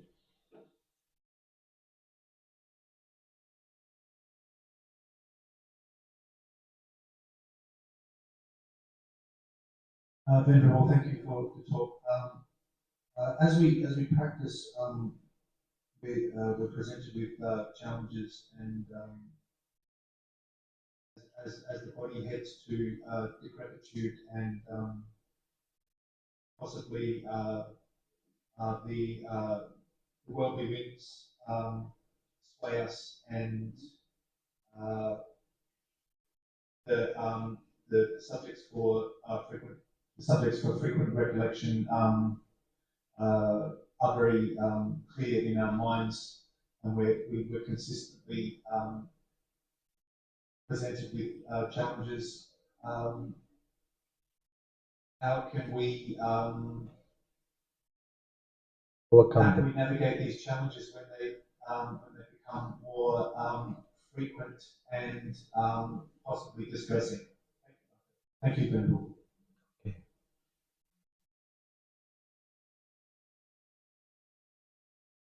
In this way, how to go? Immediately, we must make sure our relationships around us, because human relationships are mainly affecting how we take, because problems may be there, but how you feel, how you can, that you can create a situation in yourself that you don't feel it that much. You can strengthen, we say, be the best version of yourself, because the senses that we are experiencing, we have like a body, all the experiences come to this body through consciousness. So if we make that system where we experience the world, the instrument that we experience the world, Like we make the body healthy sometimes to do things. Same way, if you can make the mind healthy, we will feel the world in a different way. We will not see it as a problem, or the challenges will not just disappear. So main thing comes with parents, relationships. So one is parents. You must try to have good relationships and not to disturb them, hurt them. This, even how detach or distance from them while they are living. Are your parents living? Okay. This is a very immediate solution. You must make sure they are kept. They might not understand sometimes, but just to find out what they want from you, what they expect from you, something you must try to do in that direction, just to make their feelings happy. That flows an energy field into your system. It's like a grace, a force coming, just simply making them happy, but not by doing some evil thing. If they tell you to steal or lie to the insurance company, right? I was faced one time with that you don't say, that you don't agree with anyone, but with kindness, without any. So this is one of the steps, and other relationships also, making sure that people around you, that they are not hurt, they are not damaged in any way. It's like a fire. If you create a fire around you, it will burn one. So if you off the fire around you, it will cool you. So this is the way you'll be able to overcome anything. It's very simple. As long as you have a humble, good nature within you, you have a great future. So you can, and also making good habits and good company. Even good people become bad with bad company. So that's very important to choose who you are meeting, who you are coming in contact with. That very choice is very important. For everybody I'm telling, these are very important, because then you, and to have good routine, slowly create a routine in one's life, irrespective of what we have to face in life. Like we make up the body and all that, same way we train our mind in a certain way, certain discipline, and locating immediately things that are distracting or draining our energy, that we learn to what is this, see, tomorrow I'm going to leave this for 3 days, then 7 days, like that, extending and seeing the benefit that's coming to you. Like that you can experiment by, and then you see day by day, week by week, something will start to grow, and you will face any reality of life with a different with a different inner strength and fortitude.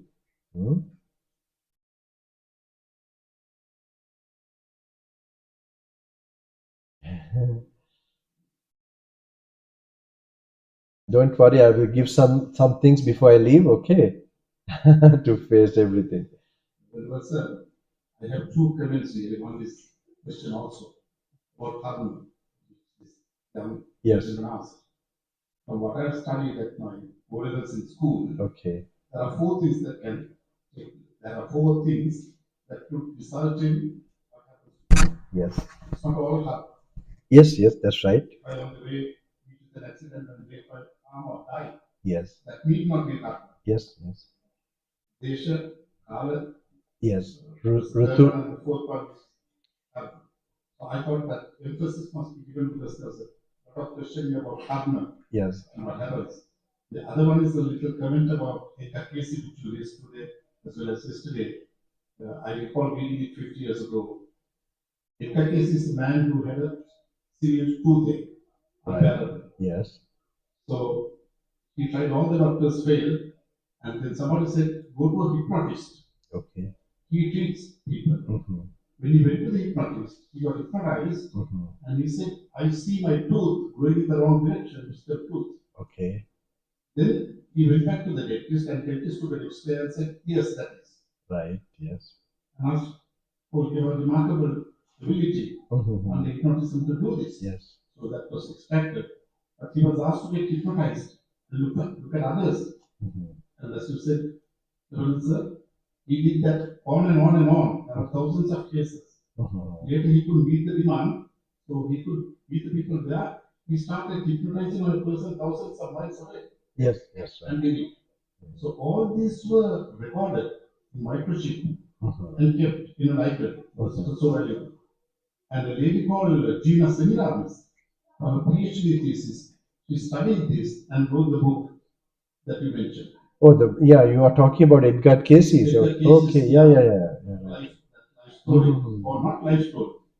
Case studies, yeah. All those which were in the library, she researched and wrote the book many mentions. Yes, correct. And that's fabulous reading to. I have some doubts about Karma and Rebirth.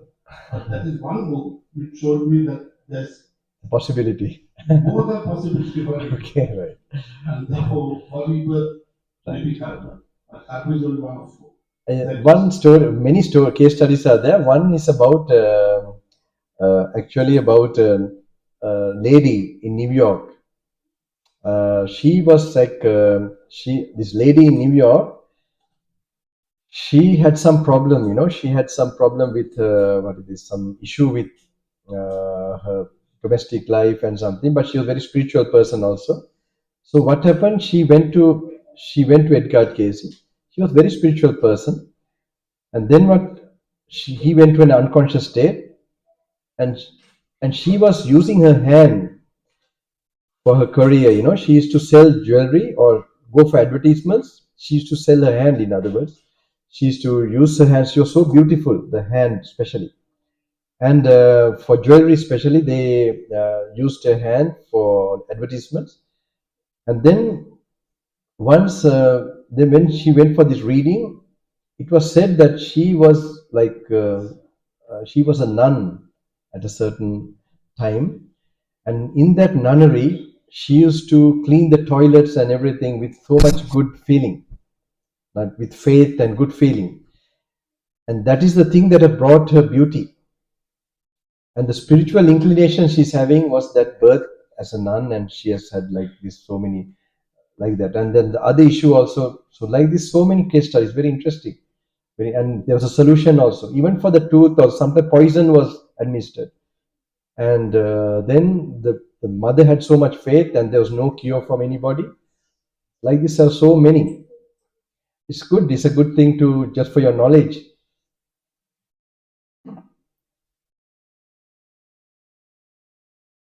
This young man wants another question.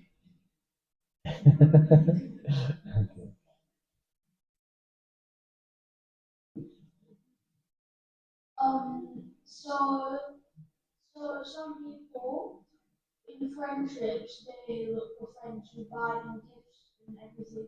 In Buddhism, what would be defined as a good friend? Defined as a good friend. Yeah. Okay. So you buy a good gifts. What did you say the first one? They give a good gift for you, and then it's like a good friend, you think. So, but is it in Buddhism? What is okay? Yeah, in Buddhism, Buddhas or any religious teacher, a good friend is take you away from evil, who doesn't make you lie, steal, and maybe fight. But I had friends who used to make me fight at your age, actually.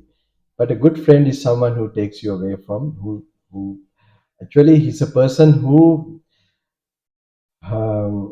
because even a good person can change. Mahatma Gandhi, one story I know, he used to write in his autobiography, at one age he thought he would change that bad friend. And what happened? He went to all those bad things for a short time.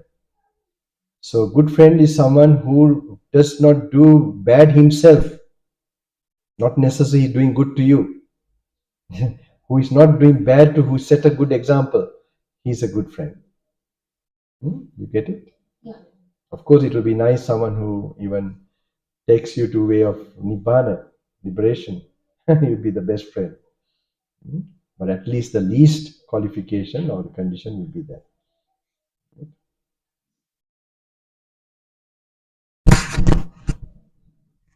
Sorry? I wanted to share one of the things that to me was proof of rebirth. Okay. And it's a person who's an adult now and is a citizen of South Australia, who was born in South Australia. And I want to talk about Terry Teo. Anybody heard of Terry Teo? Terry Teo is a mathematician. Right. When he was a little boy, I suspect that Terry Teo was a mathematician in his past life. Right. Because Terry Teo taught himself calculus from his father's textbooks at the age of 5. And at the age of 7, here in Adelaide, he sat and passed the year 12 Maths 1 and Maths 2 exams. Now, anybody who's done the year 12 Maths 1 and Maths 2 exams can understand that you really must have had some kind of past life influence, like must have been a mathematician. I personally believe that Terry Teo must have been a mathematician in a past life with a great affinity for maths, to teach himself maths from father's textbooks on the library from when Dad was at school, such that he could pass the year 12 exam at 7 years old. I mean, this is not normal, right? And then you think about someone like Mozart, Yeah, geniuses. who wrote a symphony that's still played today at 5 years old. These are not things that children that age can learn in this life. They must have learned that from their past life to bring it into this life. And the Sri Lankan example would be Ruwan, yeah, Dharma Ruwan. who was recorded, would be about my age now, I would think. Maybe, yeah. Recorded back in the 60s with the tick, chanting Dhammacakkappavattana word perfect at like 3 years old. Like, nobody does that, right?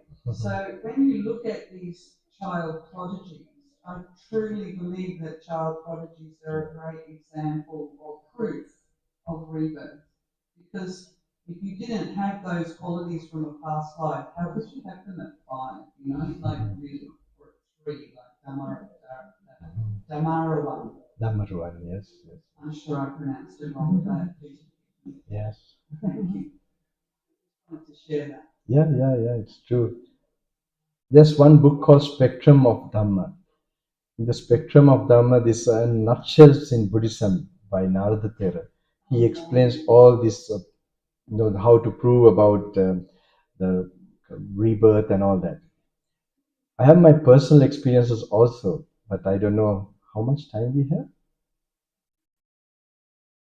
8:30 to half an hour, no? Yeah. මේකද හරි වෙලාව. ඒකට කීය වෙනකල්ද until 9 න? 9 නේ. 9. So little time we have. I hope I have covered some things I want to stress. Oh, another one I remember. If you have time, if you're still looking at YouTube, check this Grim Hustler. This will be good for new people. Grim Hustler is called Mafia. What is it? Mafia, Russian Mafia. He looks like a mafia, but he gives some very good life instruction, because I believe that we have to really make some, in the modern life, we have to do some changes so that we become a suitable instrument. Like, we should not become at a stage where we can't realize this truth, that we are so much, filled with this, you could say, the reptilian activity of the brain, but to fully use our frontal cortex to make sure all our bad habits and that they are taken away slowly, and we have focus power, the power of focusing. That's the thing we can know that we are developing something, that we can pay attention to something continuously. So that's what the meditation is all about daily, where you can focus on one thing, and especially with loving kindness is a very nice meditation, and to feel like we are all same. This is something, you don't look at the details of people. So this is one of the basic practices in Buddha's teaching called sense control. I can look at you like this and I can look at you like this. I don't know whether you see my eyes. They are not focused. So you don't recognize the person when you walk by. And if you're driving, you don't see the details of the vehicle that you're.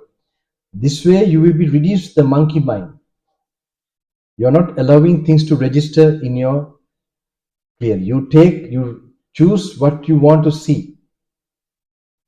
So this way you protect your mental health. It's a very small technique of practice. You find that slowly, then you have to train beforehand to do that. Tell yourself to do this, and then you have to start, and then you see how much, if you try, that some peacefulness will come, because unnecessary distractions will not come. But you have to, the things that you have to see or hear to perform your thing, that much only you will learn to choose. So that is one practice. As I told, I don't know, when I had to walk by a restaurant yesterday, I told that, right? In Sri Lanka, there the carbon monoxide is so much, in there, the vehicles have no particular. So it was in the Marine Drive, I was walking to one place for meditation. When I was walking like that, there was a restaurant. Suddenly the smell of the food was coming. Okay. So we have a practice, like, first, of course, I didn't want to inhale the carbon monoxide, so I was inhaling through my nose. Soon as the smell started to come, we have a practice where we cut it. We don't experience it immediately. We don't allow that consciousness to arise. So that means we cut the very. So what happened? I started to breathe from my mouth. So when I was trying to breathe from my mouth, I don't know how this restaurant, how they are preparing with all maybe masala, spices. The smell was trying to come through my mouth also. Then I decided not to open my mouth, just not to breathe and go. So there is a reason for this. Why? Soon as you get that contact, what the reptilian brain start to work. Then you can't analyze, you can't study, you can't have deeper mindfulness. So this is, if you are trained like that, then you learn to cut it from the very contact itself. And then when you analyze that, say the food and all that, you have an imagination inside your mind. Okay, that this is like this is so and so. But really, what goes into your body and comes out, that's not advertised, right? They don't take pictures of that and put in the restaurant. They have pictures of, to entice you, to create more illusion and attract you to go and buy it. So that you must, if you contemplate this, I'm giving a small example. If you see the reality of it, what happens, and then you have that desirelessness, then you control it, even the inner urge that you have inside you. So these are practices, if you really want to traverse through life and to develop your mind. This is very important. This is called Indriya Samvara Sila. This, even in a crowded place, you can practice these things. And then to pay mindfulness of the body. That's another one. Just to see your steps. Anything in the past, to notice that is gone, is finished. And to remind yourself to pay attention to the now. And the future has not arisen yet. You must remind this simple practice and to pay attention to the body as you are walking. This is even your daily life. If you do, your mind will run again and again, but remind again and again to pay, just to see this table, maybe the simple things. Then you are actually going to progress in your awareness. You at least started a journey. That's very important. There won't be time for a question, Putta. Maybe we have 15 minutes, right? 15 minutes. I will just touch any points I have not talked to you all.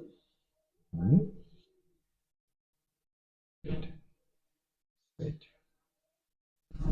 Grim Hustler, have a look at it. Okay, dopamine detox, Grim Hustler, GRIM, but he says a very foul word in there. It doesn't matter. His points are very good. Okay, because he represents like a, what is this, mafia? But I think because we had something had to hit in our head to make that discipline. Doesn't matter where it come from, anywhere. It's very important. So we make a change in our life. No point, we are with phones and entertaining like a weak soul. When we become like that, we will die like that. I've seen people dying like that. So we have to make sure we evolve and make maximum use of our. And for young people, make sure your parents, you get their blessings always. Don't disturb them in any form. And I would say you research also about the Dhamma, the teachings. I recommend this Word of the Buddha by, it's in English. It's a good book, for handy book to keep it as a reference if you want to. And they are meditation object. There's no time. Let me.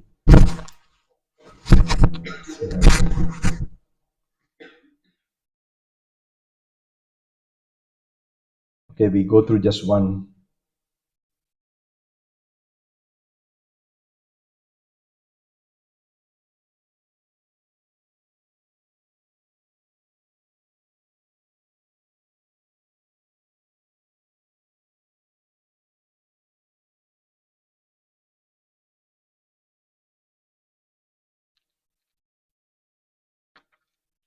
Everybody have this book? I don't know. Word of the Buddha, no? Because in our retreat, we don't do it. I have no time. I just came a short visit here.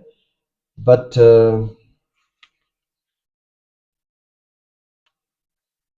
normally I explain what happened to me last year, which made me to do this kind of teaching again. For nearly 5 years, right? 5-6 years I came last, and then again I was in the Himalayas, jungle, and so on. So I don't know. I can't plan. It's based on how nature tells me. How I practice, how I progress. Based on that only, I like to come and teach you all or give you all something. So it didn't happen until last year. I had so many obstacles. Like for example, I had to have an operation in Rishikesh in the Himalaya, and the stones. And then after that, I was bitten by a dog in Delhi. I'm in jungle so much, snakes everywhere in the night, but nothing happened. But this particular time, this was some destiny. Then after that, I went to Himalayas, Kailash, Mount Kailash. I used to happen to go every year. So when I was there, I was feeling special weakness in the body. And then this particular weakness, it was due to the blood I have lost during the operation. I didn't know. I thought maybe I'm old. So anyway, I went in another route. I didn't go back. And then after that trip, things were getting better. But a special thing happened to me. I had a meeting with a special type of seer in India on my journey. And it was surprising because I was not sure. My assistant who helped me, he's the one who told me, Bante, you go and meet, you go there. And there's a special mountain where he stays. And that mountain was very, very sacred place. I believed in the mountain, so I went.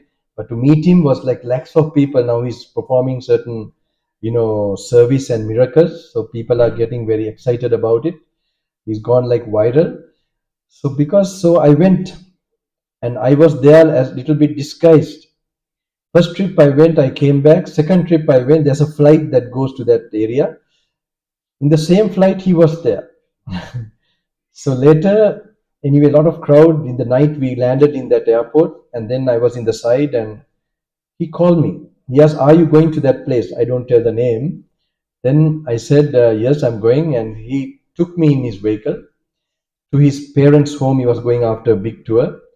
And there he did all this particular, he has a way. He will call the person. He has already written the person's intentions and problems and personal life.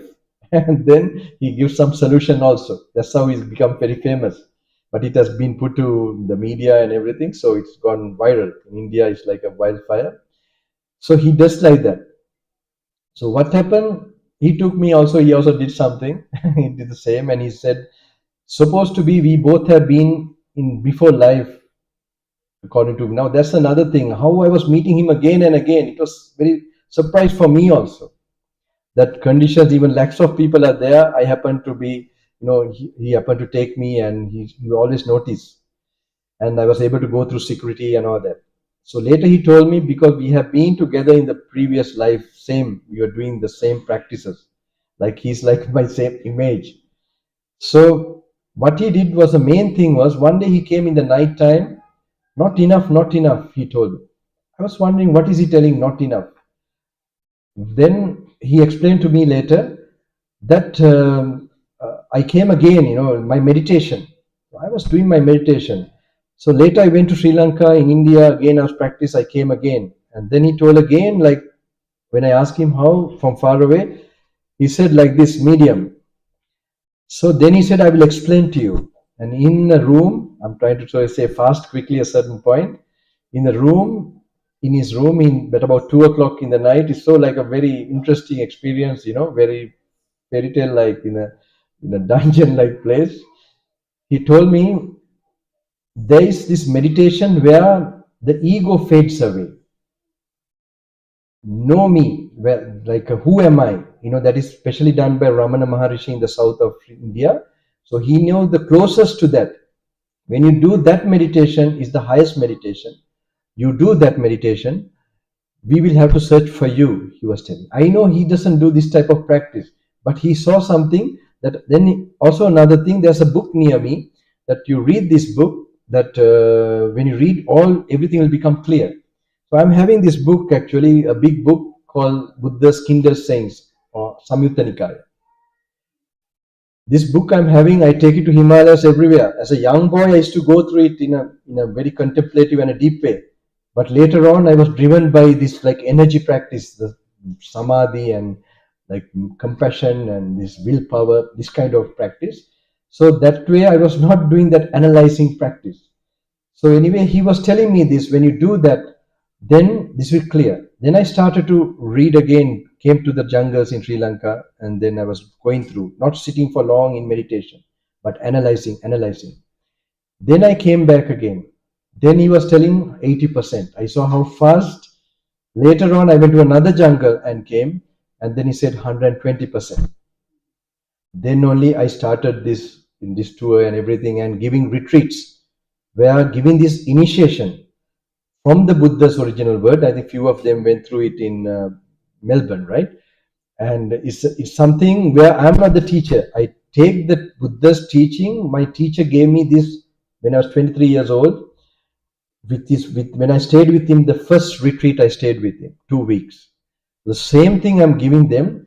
That's where the ego, the sense of I, all those suttas, the discourses which made those disciples enlightened with this experience of seeing the illusion of I, those discourses are compiled together, and then they are repeatedly, there's a way of reading it. So then only I realized, just mere fact of reading it, or even touching the book, I would say, your karma gets cleared. Why meditation is done for what? To clean your mind, to clean your destiny, to make a change in your life. There are beings in the Buddha's time who are losing their heavenly world. It's called the King of Gods. They got frightened, and that time only he came to the Buddha. He knew he's the enlightened person, and he attained what we call the first stage of the path, that is the glimpsing of that immortal state. That is, the mind is filled with this special wisdom of seeing the conditioned nature of our existence. Through this experience, that's where the wisdom is mainly happening in your mind. The wisdom eye is active, which makes your mind desireless and dispassionate, and touches the undying state. So this experience he got. Then what happened? He got that heaven world again. So now somebody will think that, okay, these things will only for liberation. No. If someone is losing their wealth, they're going to become homeless. This is also, I realized, in this country, suddenly, you can't pay all these things, and suddenly, it can happen. People fear that.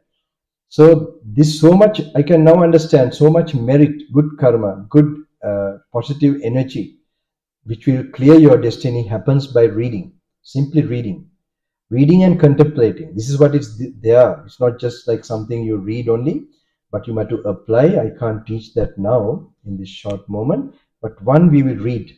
Okay, maybe now also you might gather that energy and maybe change your destiny for a short while. 43, page number 43. Who has the book, The Word of the Buddha? Someone has in Sinhalese language? No? Okay. I will read. Who doesn't have the book, they can. Page number 43. 43, views and discussions about the self. This is one place. Views and discussions about the self. Now, if someone should say that feeling is his self, he should be answered thus. There are three kinds of feeling: pleasurable, painful, and indifferent feeling. You understand that? Like when we experience, we can categorize any feeling into pleasure, unpleasant, or neutral. Okay? Indifferent feeling. Which of these three feelings do you consider as yourself? Because at the moment of experiencing one of these feelings, one does not experience the other two. These three kinds of feelings are impermanent, of dependent origin. Now, dependent means something has to touch to get the feeling. Each organ we have to touch. When the touch comes only, and the components of what is touching, it changes. Nothing. There's not a single touch that stayed forever. So, its dependent origin is subject to decay and dissolution, to fading away and extinction. Whoever in experiencing one of these feelings thinks that this is his self must, after the extinction of that feeling, admit that his self has become dissolved. You must picture it. Whenever you are experiencing, you think, I am experiencing it. So, but if you keep on watching what you are experiencing, and when the experience fades away, you must question yourself, what happened to me? And thus he will consider his self already in this present life as impermanent, mixed with pleasure and pain, subject to rising and passing away.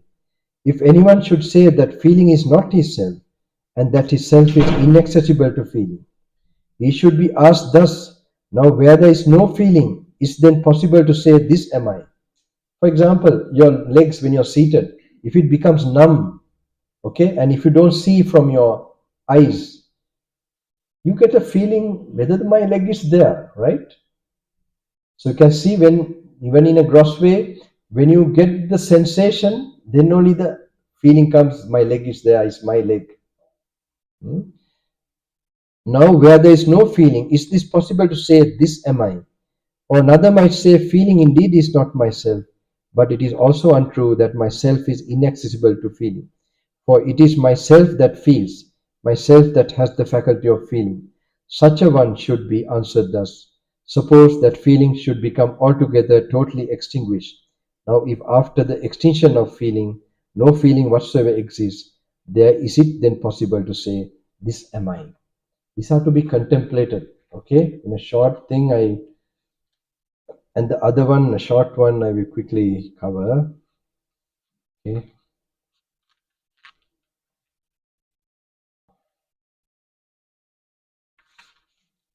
What to do? We need at least page number 9. Now, Buddha explains the body in terms of like with the elements: hard nature, soft nature, watery nature, okay, and the heat or temperature. So he takes it as nature. So the body is made out of the 4 elements, that's called. So it is 4 primary elements and corporeality derived from them. And what are the 4 primary elements? They are the solid element, the fluid element, the heating element, and the vibrating windy element. Now these are all for meditation, my friends.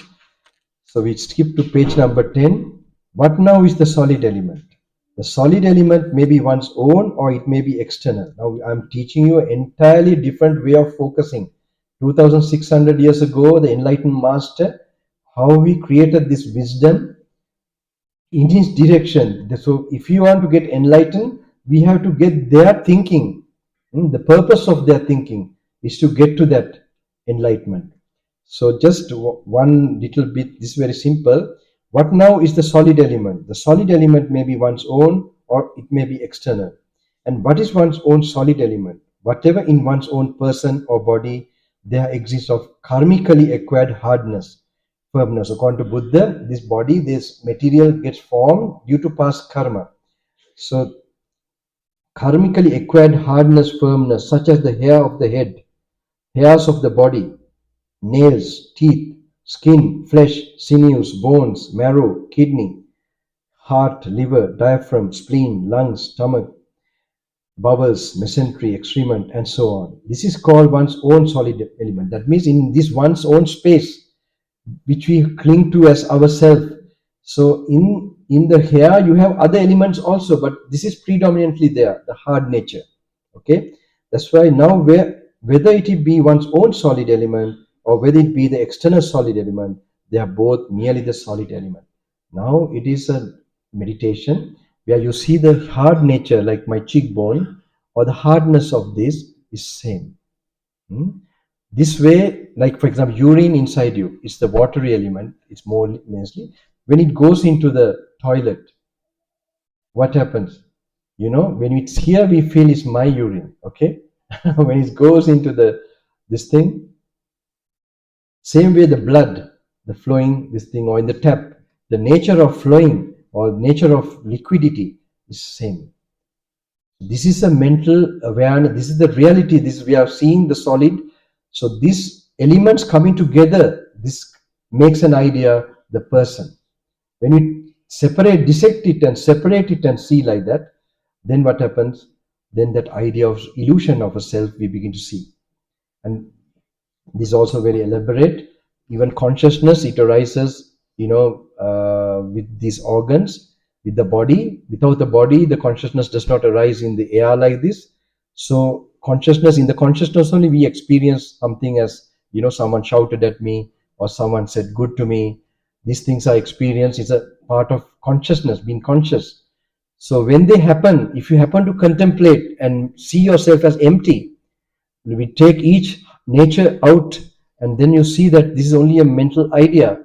Like for example, this hall, if you take the bricks and everything away, you realize the idea of hall goes away. So same way you see the body, you take them apart and then you also relate it to your consciousness. If you can do it properly as an exercise for some time, you see you're able to see even the sound, someone coming shouting to you. You can focus on that. I did that. I used to do that. To tell the story, it will be long. But when you're reading like that, you can apply. These are all meditation objects where you see the world with wisdom. And there you will be able to not to react. You will not be reacting. You will not be attracted, nor you will have no anger.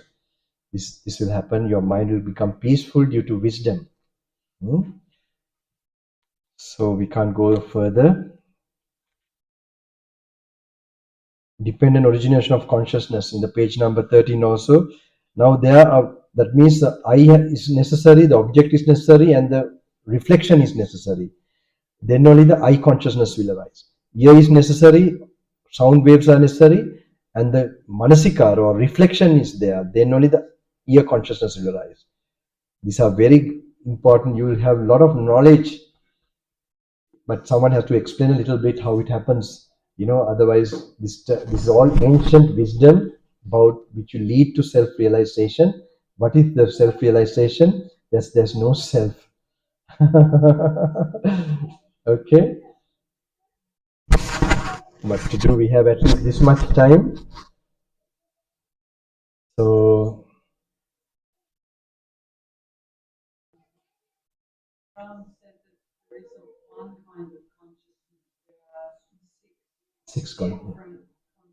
consciousness Yes. settings, Yes. and that it's a fault of the English language. One. Yeah, correct. Because taken as the brain, English way is taken as the brain as the central this thing, but we know each all consciousness arises out of this each six sense organs. But they have to be mentally pictured. Then only you will have then only it becomes that wisdom eye will be open when you are analyzing this, how it happening in the mind. So it's one practice. You have to learn to bring the mind to the present moment, and then you must learn to visualize. These two should go together. Dhamma visualizing. Okay. Then I wish I could have taught more about this. But this is where it is leading to that wisdom, intuitive eye to happen, to work. And you have to clear your mind that blurs, all the attractions, attachments, and makes. Then it will have the proper stability to do that.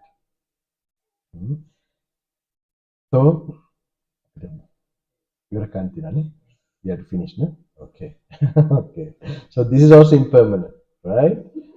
So every meeting, but I wish you all the best, that you all will get this strength and strength to go on this noble path of search of the truth, and may you all realize this truth and come to this particular, in this time, make it a practical thing. For young people, I suggest also no FAP and dopamine detox, pineal gland, go through that doom scrolling and make it practical. And Grim Hustler, Edgar Cayce, Word of the Buddha, try to get those books and see the benefit. I told you in a short way how your karma will be quickly, how much you sit and meditate or do more powerful when you're analyzing, reflecting. I can't explain it more, there's no time about it, how the karma gets quickly cleared by wisdom. We have 3. By practicing virtue, it clears to some extent. But samadhi, blissful states of mind, it also clears your karma to a certain extent. But more than that, wisdom, you can win immortality. This is what we all want, and make us free from anger, greed, and delusion, make us truly holy and saintly. So I wish you all that strength and blessings come to all of you, and I hope this will help you all make a good routine, daily good habits, starting from morning, make sure until night. Today we have an all-night meditation actually, which I'm planning after the programs. I don't think it's maybe until morning. They want to do that, all things while I'm here. So there are different, I hope we'll see next time or another time. I hope I can give these things. That's another one. That's the mystical night. It's going to be Pante mixes up 2 things: self-realization, that practice, and also the another part, which will also clear your karma and create some mystical force of the divine hands of the gods and the angels and the divine beings to give you some support, especially thinking of the Buddha's infinite willpower and his noble deeds he performed to bring. There are some things I remember, there's no time to explain these things. Anyway, I wish you all the strength. You come, you get all the support, the practice. Tuadavad.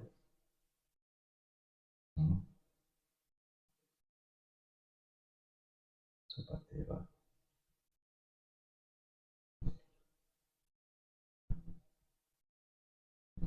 Gurudevan Mahasya Mahashakti. Samsara Perapinamatvinda. May the merits of previous lives may come up. May I follow this way of purifying your mind and controlling your mind out of all suffering. May you do a daily practice, get more knowledge and discipline your life so that you will have that happiness for no reason. That you all experience that because of the purity of your consciousness, your soul.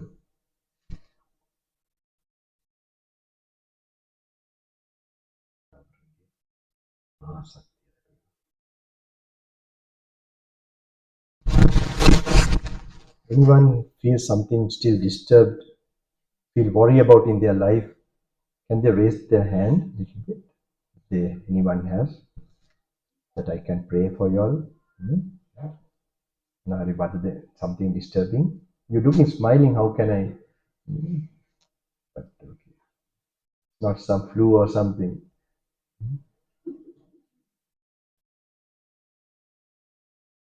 Anybody else? Okay. Okay. You also have? Don't worry, Putta, if you have, see.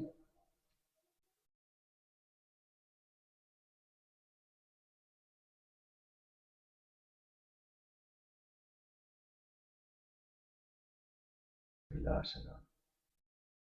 Devan Mahasaki Mahasaki. Yudhenata me thina dukkha.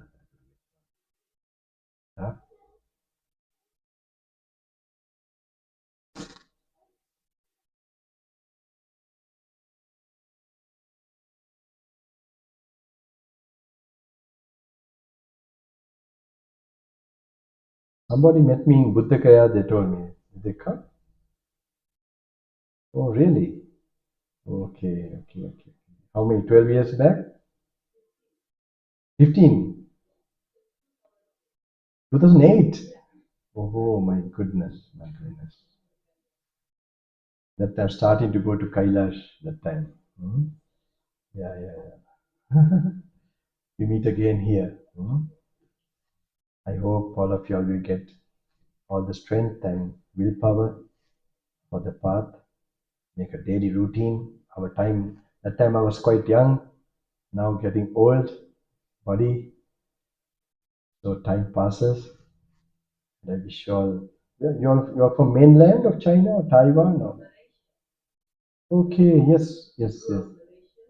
Yeah. You came with, what is that place in that island? Not Penang Island. Okay. Yes, I remember that time. Right. Yeah. I remember that meeting.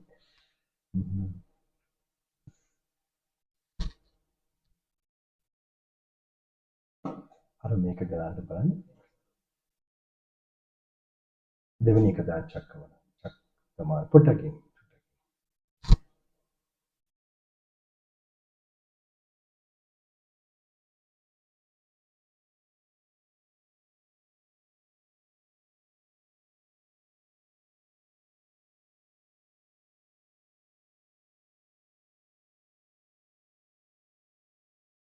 වසන සත්‍යන්ට.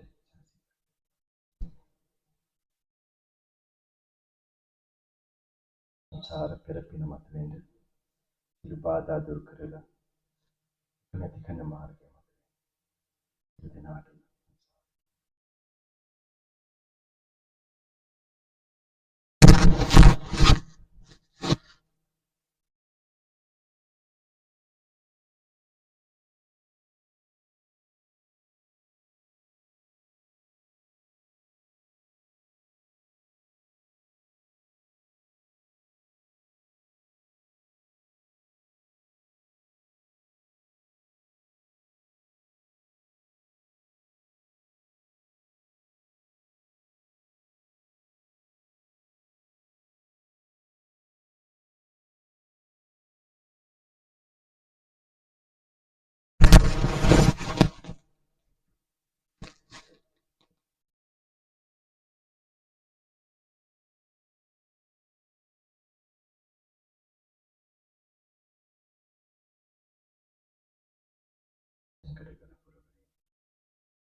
You put that?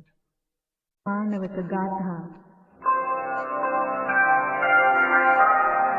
Yovad Sampare Mayuni Satye Muni Bhagava Adehiso Pare Sato Baleviriya Samangi The gentleman back here, behind you. Stand up, relax the body. Relax the body.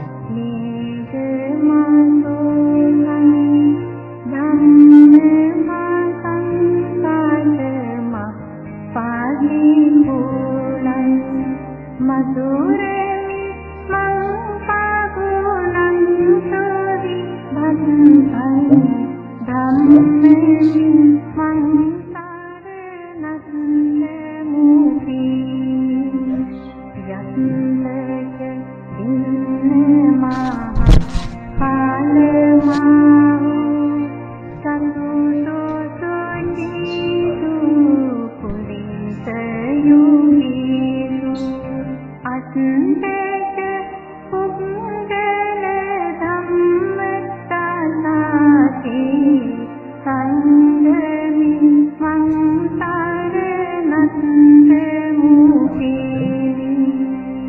Think of all the good karma, the good energy you have created, all the angels in heaven, all who are around us, think of them.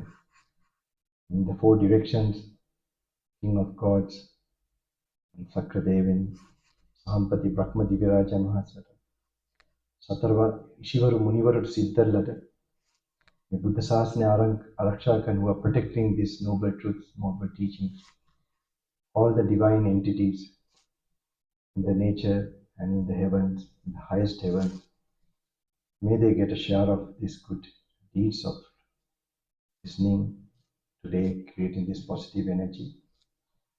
Leaving every being, not leaving any being aside, from the lowest to the highest living beings, may they also get a share of these good qualities, good energy you have created. Think of that.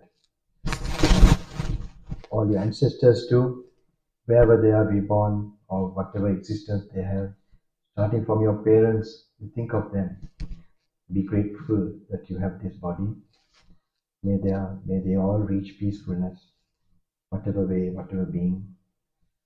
And may all of you get that protection from the Master, the Infinite, His qualities that He perfected to give these blessings to humanity. Think of Him, His golden feet, lotus feet. Especially He has a mark which is called a chakra and a sangha, the conch shell and the chakra. May that mighty being, may His blessings come to all of you all to follow this way without any obstacle.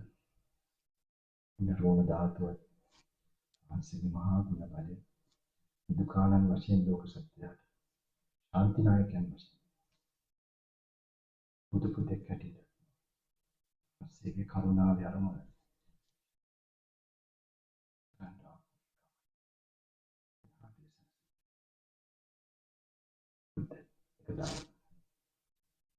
මානවක ගාථා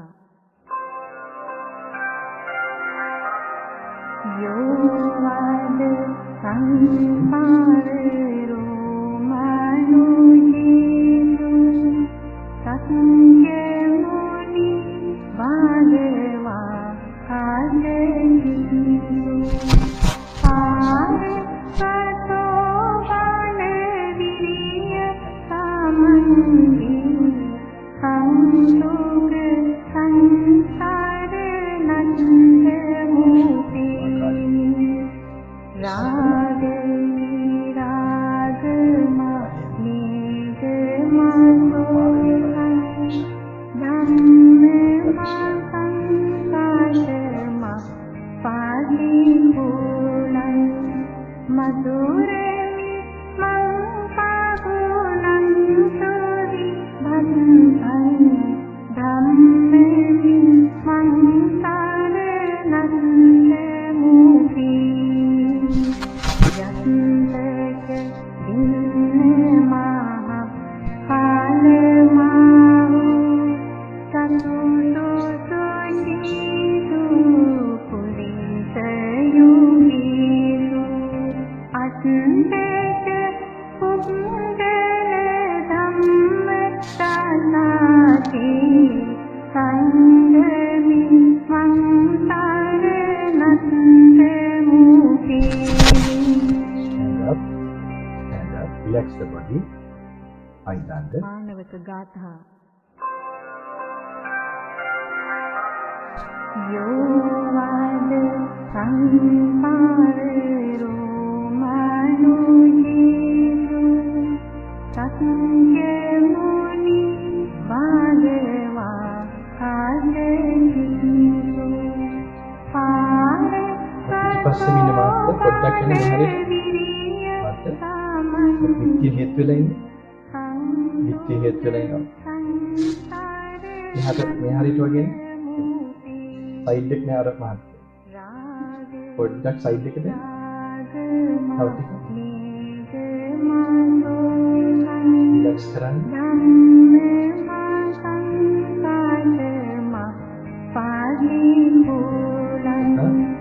පොඩ්ඩක් හිටගන්න. අර පුතා. පිටිපස්ස බැලේ දුක් පොඩ්ඩක් හිටගන්න.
Dhamme mangsaranatante muti